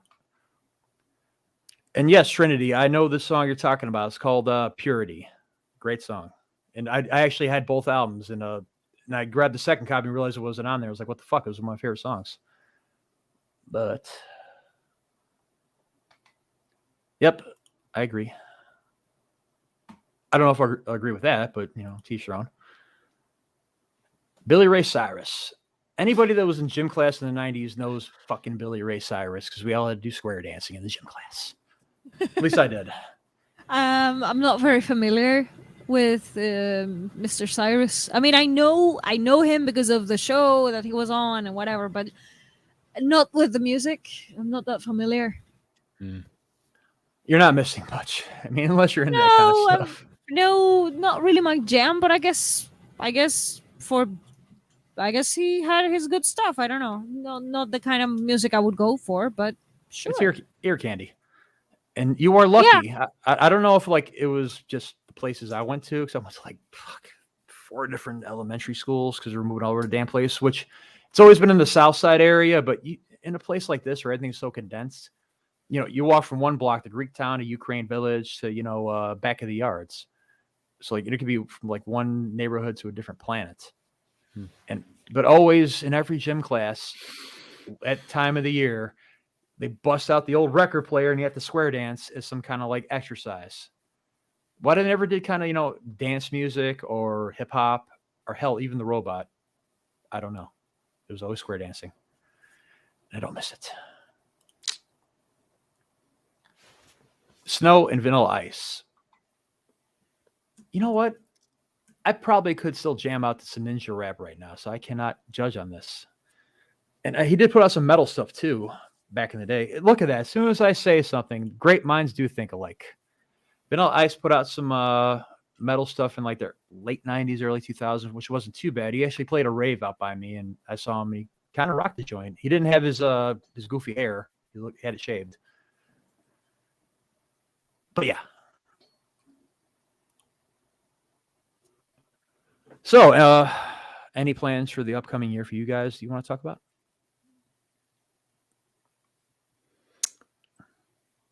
Dal, you want to take this one first? I said I just want to publish that book. It all depends on my editor and their time and their energy and health and circumstances. So yeah, I just want to publish that book. I cannot really finance the cost to publish way too many projects. So the book is my biggest goal. I don't have any hopes that it will sell. Oh my God, it's going to sell. Nah, I don't think so. I mean, it's paranormal sci-fi. It's a small niche. Not many people read it. So I'll do my best. We will see how that goes. I hope I can publish the whole trilogy because it's meant to be a trilogy. Hopefully, I'm going to be working on book 2 once book 1 is edited fully. And I jump on to do the cover design and all the stuff that I have to do for book 1 publishing. I'm going to be finishing the draft for book 2 because it's almost completed. It's at 85% or something as a rough draft. So my plan is to complete book 2 and start self-editing and then wait for a miracle to see if I can also publish book 2. We'll see. I don't know. It will be done. It will be at some point. I hope so. Well, definitely when you do finish it, can you please make the rounds on YouTube so that way we can know the book is there? Because I'm always I'm gonna make sure that to post tweet about it, put it on Instagram, put it on YouTube. I have to do something about YouTube. I had a whole plan for 2022 to be a year full of YouTube videos that were really well produced and whatever. But it's not the gear now. It's the environment where I am. It's very noisy. Things I cannot talk about in public. it's not an ideal place to record anything anymore. And so I couldn't really record anything at any time. It was just not happening. So other things happen in life, and then the final thing was at the beginning of 2022. I was still querying agents. I was still going the traditional publishing path. And then with all the drama and bullshit that was happening around the traditional publishing path, I was like, it's time for me to decide on something for my project, because I am realizing that I'm wasting my time and I need to go indie, because according to what the market, or what they label as the market, is right now, there is no space for what I write. And so they are not going to take me, no matter how good I work on this book. Like I'm losing my words. No matter how hard I try to make this book the best it can be, agents don't give a shit. What I write doesn't. It's not the next Gone Girl. It's not the next Game of Thrones. It's not the next romantic, insert romance title here. I'm looking for like the most successful genres, and so it's not any of that. So I understood finally that for what I am doing right now as a writer, I have to go indie, because there's no room for me in traditional spaces. And my YouTube plans went out the window, because I had to prioritize, look for editors, sample, think about it deeply, find an editor that I could actually afford. It was a whole thing that ruined my YouTube plans. So yeah, that's why all of a sudden at the end of March or middle March or whatever, I stopped publishing videos and tried to do Instagram and TikTok, because it was a little bit shorter and quicker to do. So hopefully in 2023, I can record YouTube videos again without background noise. I talked to somebody in my non-writer life, in my real life circles, and this person offered like, hey, you can come record, like whenever you have to do audio recording, you can like come here and do the thing, like bring your stuff and you can do it here. We'll see if that offer remains, because everything can change. But if I can do that, then maybe I can produce a couple of videos for next year, for this year. Yeah, It's all good. Yeah, with traditional publishing, it's not just publishing. You see this everywhere: music, movies, comics, books. They're creatively bankrupt. They just want the quick sale, the next big thing, the next Game of Thrones, the next Batman, the next fucking Star Wars. Well, actually, they don't do that anymore. They just keep milking those franchises. Don't want to, yeah, it's a bunch original. of we are in the era of remakes, no doubt. We are in the era of mediocrity, and that's why there needs to be this creative renaissance, which I see coming by all these people that have been sitting around for the past couple of years in their chrysalis, ready to burst out with the cathartic beauty that is the following year. Everywhere I see this, comic books, independent especially. Got my stuff, got people in movies doing indie stuff, and I'm actually really excited. I know people are coming with this sense of dread, but I think it's going to be an explosion. And hello, Master of the TDS. Thank you for coming. If y'all want to check out his channel, him and his lovely wife, Brady Raven, have there's a gothic therapy. Sorry, dude. You're modded, man. Plug the shit how you want to. Landon, what's up, buddy? Thank you for coming. I know this guy for a while. He's from this dude's channel. Fleetwood Mac. I never said you had taste, my friend. I know you probably did. Wow. No, you're not, and that's why I will see you in hell, Trinity. Just next. People are drunk in my chat. Aphrodite! Happy New Year! Aphrodite, Happy New Year! Ooh, Happy New Year, yeah. Yep, awesome person here. One of my wise women. And actually, I want to try to get her on the channel once in a while, because I love talking to her. We could just go on all fucking day. She's really cool, and she has a really good stuff, like the books, the stories that she's creating. It's really good stuff. Very good stuff.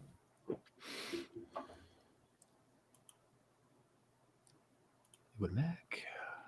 Yeah, you are a mod, Landon. Go wrench away. Oh yeah, and as for me, 2023 is big. Like I said, I got my 2 books published. The second one came out basically at the end of December, so I didn't really do much promoting there. So I'm going to kick off the new year with a bunch of marketing stuff that I planned, and I'm also going to hit 100 for my YouTube channel. So Hell yeah, man. Congratulations! Woo! Also, I saw you on Instagram. Thank you. Oh yeah. Sorry, I've been following you on Twitter. I did not realize you were also on Instagram, which I probably just should have I known. said, I have to have like a name everywhere just in case, like, you know, for keyword purposes. Like, I'm there, I exist. Being told that I Wait, need to defend You Fleetwood Mac. said you published a book in December. Yeah. Expanding Cracks, second book of my series. Okay, I gotta catch up on that. Go for it. Yeah, so from now until January 6th, so the next Friday, the first book is only 99 cents. Hell yeah, man. And again, that is teenagers with superpowers, time travel, and fighting giant monsters. Wait. Superpowers and wait, is it so? It's a sci-fi. Yeah, I could go that. Okay. I tend to go more on the fantasy route, but it's Well, that thread. Now it's time to pull into darker territory. Ooh. Okay. I realize I haven't really talked much about my novella coming out. With no strings attached, I really want to get that one. It was the first story I ever wrote, and it just felt like the first one I should try to release. And I feel like I was right doing it, 'cause it was that kind of nice little jab out there.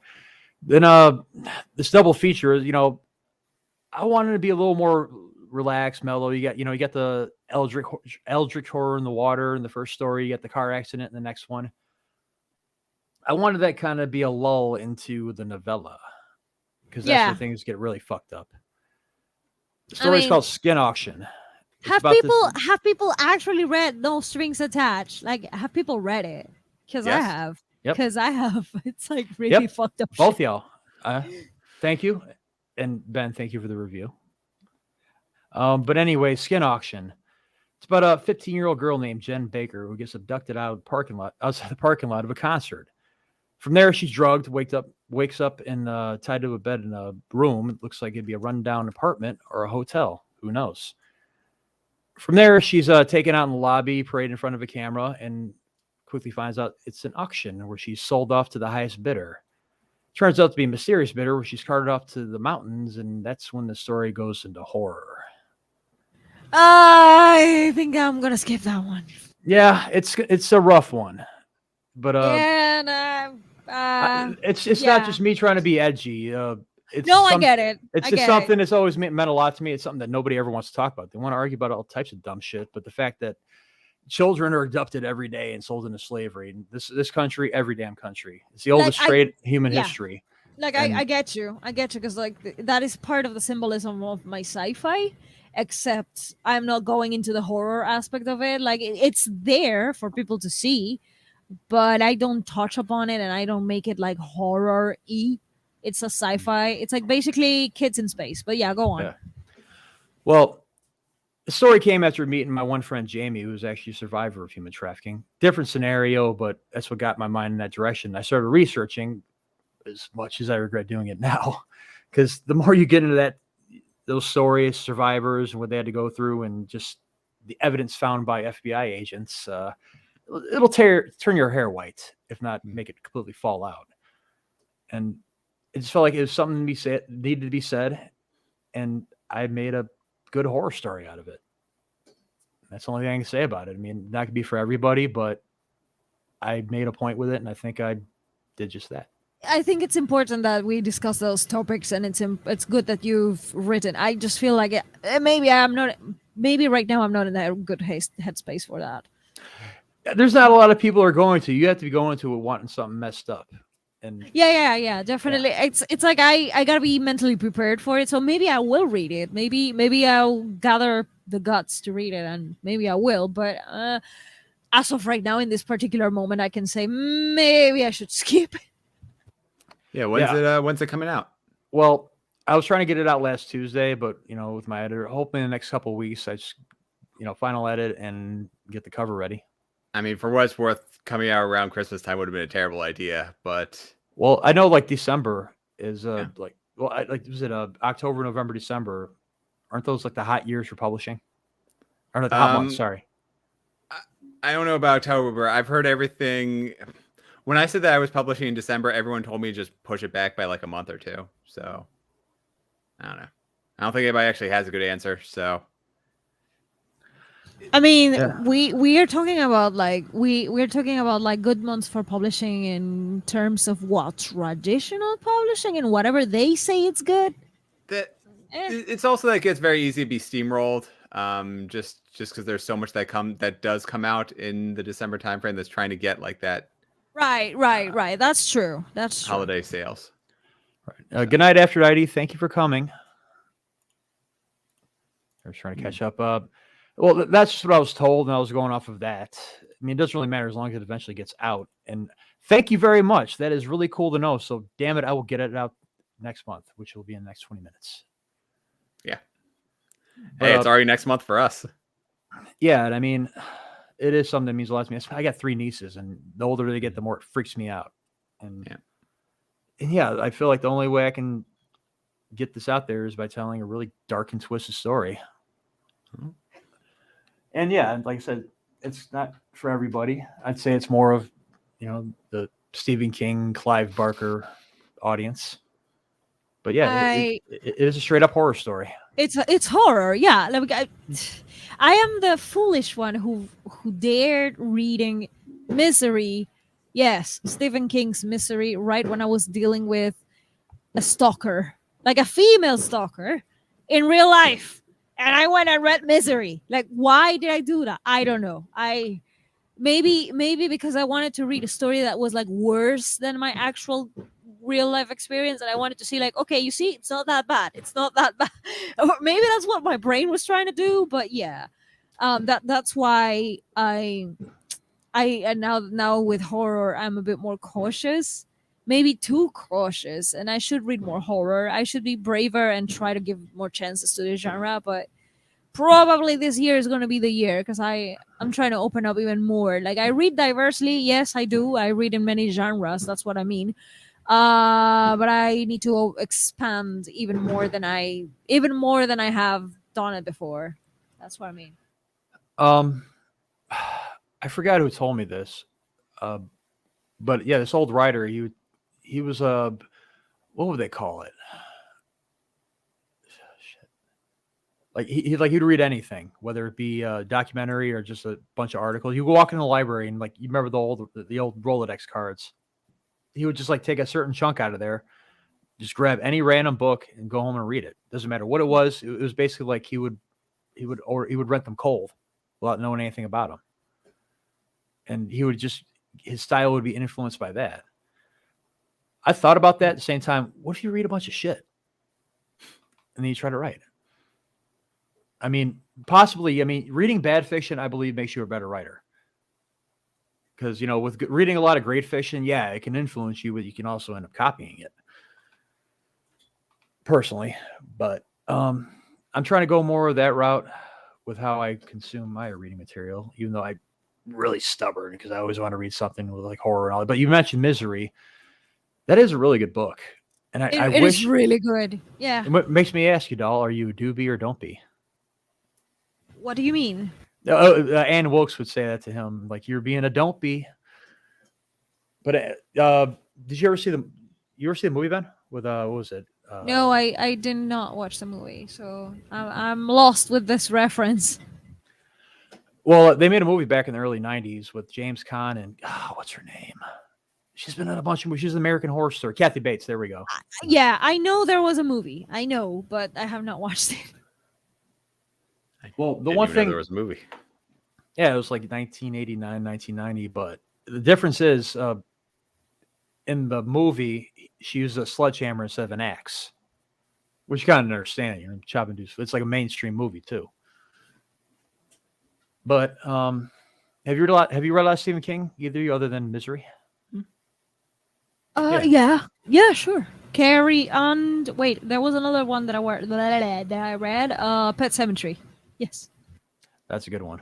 I need to read more by Stephen King, but I don't want to get stuck with like one author, if you know what I mean. Yeah, I was too young when I watched that movie the first time. That messed me up.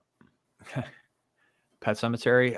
Yeah, I was like 5 or 6 in the same way. That was freaky as hell, especially when the wife came back. This freaked me out the most. Like half her face gone. I mean, it's dated now, but like back then, that was peak horror. It was well the 80s, man. Mhm. That some stuff in the 90s, but that was more like Event Horizon shit like that. But 80s, 70s, and 80s is my home with horror. But yeah, Texas Chainsaw, Hellraiser, Evil Dead. But all-time favorite though, John Carpenter's The Thing. Oh yeah. To me, that's the greatest horror film ever made. But Stephen King, that's actually like after I got through like Tolkien and I remember reading his Dark Materials, I went straight into him. And actually after his 50th book, Tolkien, retired. I have to read Tolkien, and I have to really give him a break. But no, he's too visual, too much descriptions. I can't. I'm blind, for goodness sake. I don't do that. Bleh. Even with reading some of his stuff is a chore. Like Fellowship, he had to describe every goddamn thing. But back to Stephen King, after my 50th book by him, because that's where I started my gateway into horror reading, I retired his stuff. Like I couldn't do it anymore. I got to go to other authors because I fucking like all his Richard Bachman books, his collection of short stories, all the Dark Tower books. That's the one author that you're describing, like the one author that has me the way you're describing with Stephen King, because that was not Stephen King for me, but the one author that has me like I want to read every single thing this person has ever written is Jorge Luis Borges, because I have no cure. Come on. He was blind like me, so it's a blind Argentinian writer like me. Of course I feel represented. Come on. No, but in all seriousness, that was me with Borges.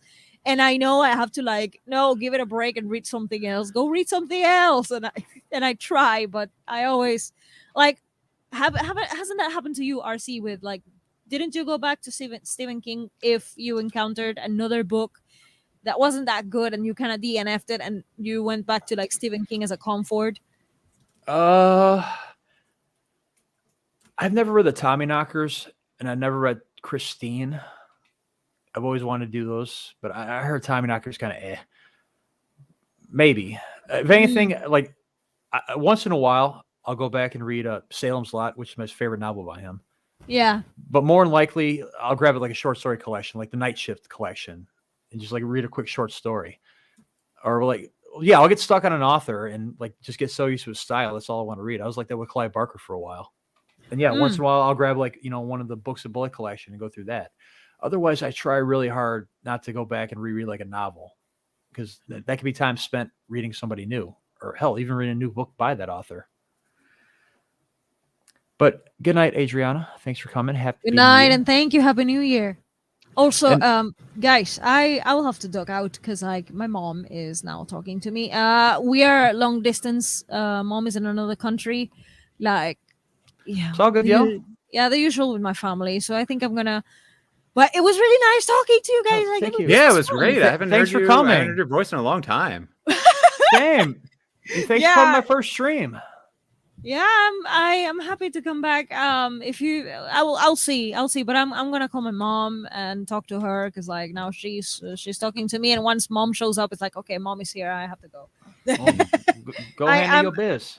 I'm a mama girl. I'm a mama's girl. Yeah, no, but not for real. It's everybody was really nice talking with you, and happy everything, and thank you people in the chat. Have a great time. Better doll. Do I do outro? Whatever you feel like. This isn't a sprint. You can do whatever you like. You can outro yourself, or you can just cut out. Moonwalk out of the room. Moonwalk out of the room. Do staying alive or whatever. I don't know. No, I said. Well, thank you for inviting me. I'm no problem. Anytime. I'm Del Cecil Runo. I'm a paranormal sci-fi writer, and when and if I have a chance to make YouTube videos, it's a combination of a writer meets wildlife, because I promise it's connected with the things I'm writing, and I care about our world and conscientizing that we are not the only living beings on our planet. So I'm one of those environmentalists, but with moderation. So I just make cool videos with animals and talk about writing and stuff. And hopefully you can find something helpful over on my channel. Thank you for having me here. I'm going to call my mama. See you. And thank you again. Bye-bye. Laters. Have a good night. Sorry, I'm too slow. I'm trying to get her channel, but I'll do it one more time. Yeah, I was going to say, she dropped a link, but I guess she was in a hurry anyway. Vellum at a stare. What's up, buddy? Cool. It seems like everyone's been sick. I mean, I don't know if it's like been the sudden change of weather. Like over Christmas, like I was stuffy as hell. I don't know. I heard that there's all kinds of stuff coming back. But yeah, this week, everyone in my house was sick. I was telling you that pre-show. I think I had like minor stomach bug. My wife has really bad flu, and even my dog was kind of throwing up a little. Yeah, I was in with family down in Mississippi. Like that's another thing that happened. You saw the pictures. Like people talk about getting out of the city to unplug, to disconnect. Mm-hmm. The older I get, the more I realize it's the other way around. Like growing up, I've always, I've always romanticized about urban living. Being here in this big city, there's always shit to do. Move fast, talk fast, hustle. Oh, look, there's a concert there. Oh, there's a blues club there. You get so used to it, it becomes a way of life. And I don't know. I guess with age and maybe just experiencing more, it feels more unnatural than anything. We shouldn't be crammed together like fucking sardines. And getting out in like rural nowhere for a while where it's just quiet and serene, it's like that's where you're connected. And she was talking about like with animals and all that. I do believe we're all connected at some level, whether it be, we think DNA or whatever, or consciousness. Personally, I think that's what brings us, together and with the universe as above, so below.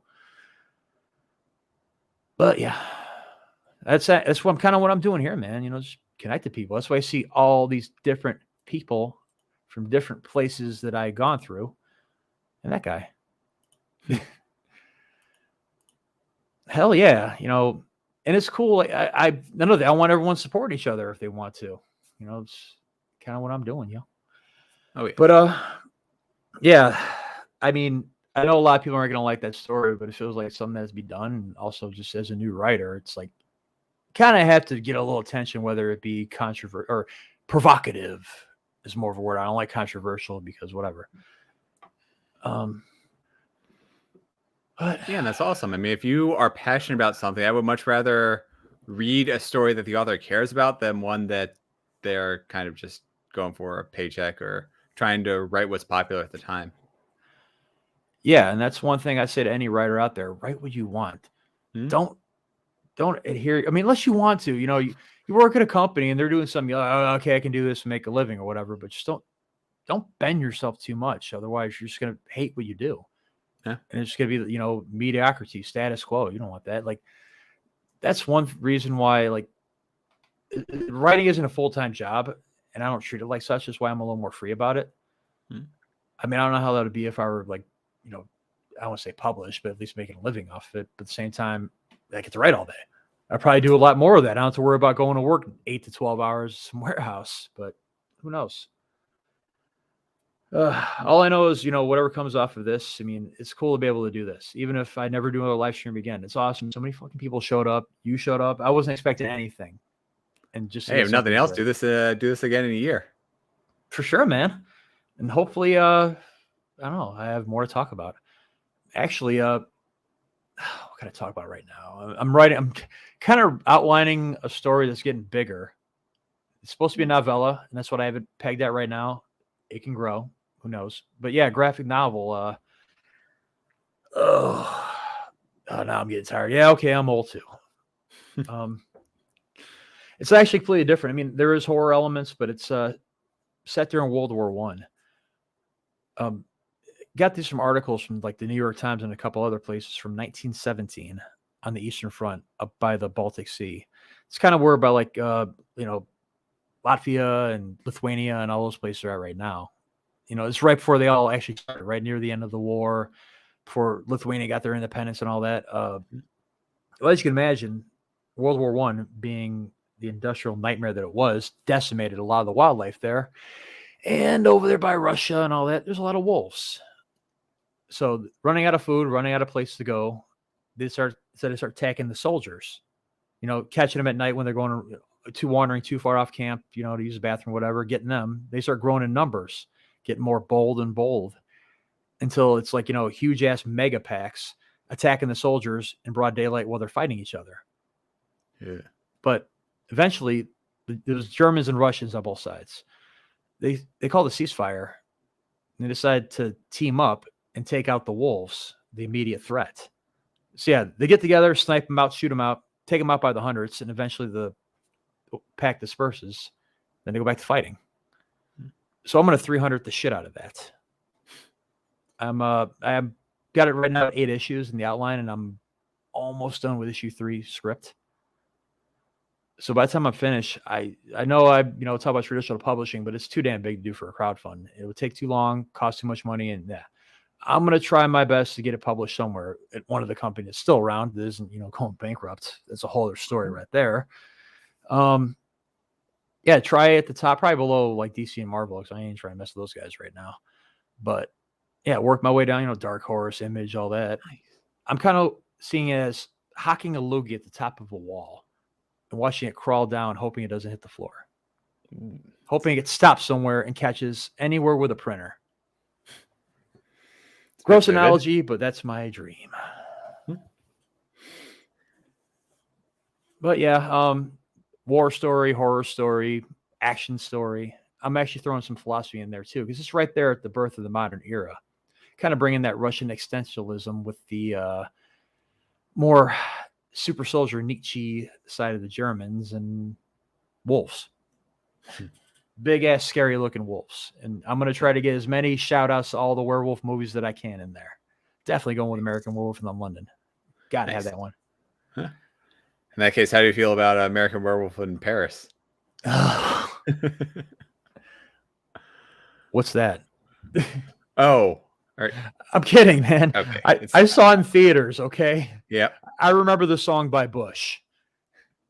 That's actually a good song, by the way. I feel like that was a movie I snuck into because I was definitely too young to watch it normally. I was actually getting R-rated movies when I was a little kid around here. Maybe it's because of the neighborhoods I lived in, but like I remember seeing Candyman when I was 8 years old when it first came out. And I'm right here in Chicago. Cabrini Green's like 6 miles north of me. I couldn't use the bathroom by myself for a week. Yep. It was me and my best friend. We both went in there like it was right after school, like the 6 p.m. show. And they let us in. We sat there and watched it, and holy shit. I didn't want to mess with mirrors for a long time. Yeah. Oh. Wolf's Rain anime. Oh, Gantz. That was the one I was thinking about earlier on Netflix. Gantz 2 or whatever it's called. A buddy showed me about it. But speaking of anime, I'm really liking Jujutsu Kaisen. You ever see that? Oh, yeah. I'm like 18 episodes into that. I just saw it on there and grabbed it. I've been wanting to get into Blue Exorcist. That's good. Spy Family.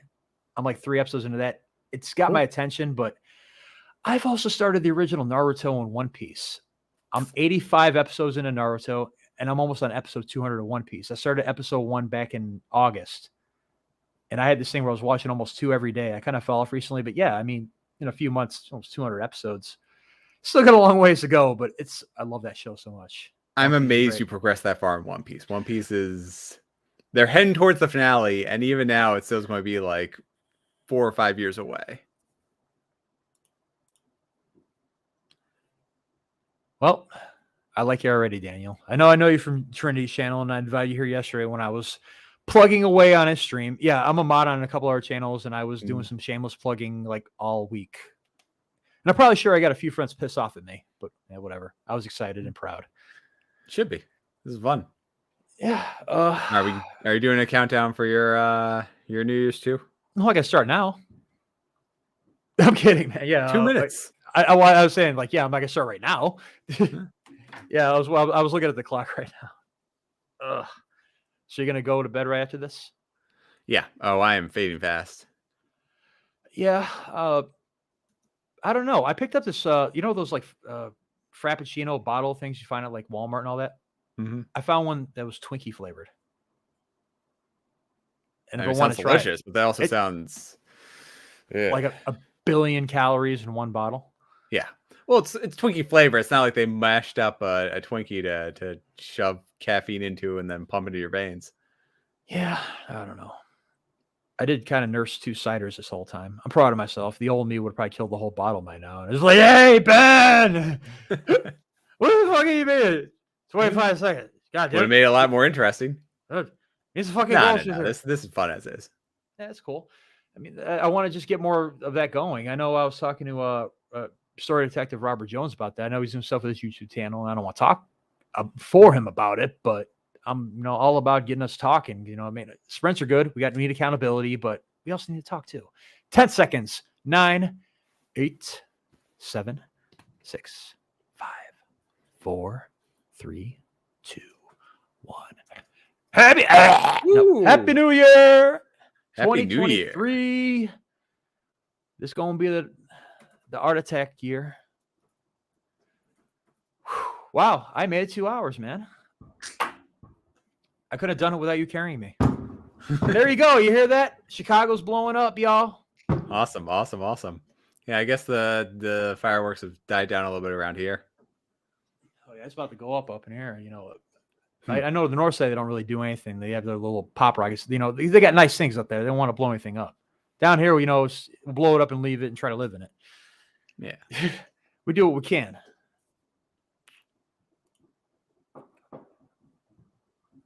Yeah, I can hear it through your mic. Really? Yeah, it's right outside the window. No worries. I mean, it was fun with the same thing with Dal too. I can't believe they were still going on though, because it's been New Year's by here for a while. Well, I grew up around the Roseland area. I wouldn't try to live around there right now, but it was always banging on New Year's, like 4th of July and New Year's and Halloween. You heard everything going off, every firework, every round, every mortar. I think I heard a grenade go off once. But yeah, I'm probably going to end up cutting off before it gets too loud and probably going to, get the internet all fizzed up and shit. But yeah, thank you so much. Go ahead. I was going to say, I was just saying that, and the fireworks just started again. Yeah, right. 1 a.m. Thank you, Daniel. Well, next, it's first one, so I had to, go all out for that. But for the next one, I'm going to be a little more respectful of my friends and their platforms and not be so dicky. But hey, I'm always plugging their stuff, so I guess it's kind of, goes both ways. But yeah, man, are you doing any YouTube stuff soon? Me, yeah. Every Monday night. So I have my. Oh, I'm actually plugging Monday night this Monday night. I'm plugging some 6 indie books I read, and then the following Monday night I'm doing my plans for 2023. It's going to be a live episode. Cool, man. Well, I work, evenings and nights, but like you ever do anything in the morning, the weekends, man, I'm down. If you want to come back on here and get more into what you're doing next year, for sure, dude. Certainly. I would definitely look for people to talk to. Yes. But all right, well, also let me get through the chat. Yeah. Yep. Happy New Year, Central people. Happy New Year, Adega. All the churches are rocking their bells, hell's bells, and it's loud. Oof. Got them ringing. All right, well, want to do your outro? Yeah, certainly. I am Ben Pick. I am on YouTube as Running to Write, where I give questionable writing advice through running metaphors. And I'm really excited for the new year. Thank you for having me on, RC. This was awesome, and it was great to catch up with you. We chat offline, somewhat infrequently, but it was really cool just to hear your voice and to shoot the shit about anime for a while. This is, hell yeah, man! I can start the year off right. About that. I can go hours about anime. I can go hours about anything. That's one of the reasons why I'm doing this. Geeking out. Bring awesome. It if you have enough enthusiasm to make it interesting. I want to hear about it. But yeah, occasionally I'll be talking about the shit I'm doing, like right now. Folks, this is RC Scott, and I write horror. I have 2 releases out right now. I got a short story called No Strings Attached, available on Kindle. I also have a midnight double feature, which is Lake Eliza short story, and a shorter story called Morning Drive, available and soon to be available, Skin Auction. You can find me on Facebook, RC Scott, the RC Scott on Twitter, the RC Scott Official on Instagram, not TikTok. You're going to be finding me on here a lot more often doing shit like this. And that's about it. Y'all be easy out there. Happy New Year. Stay hydrated. Peace out.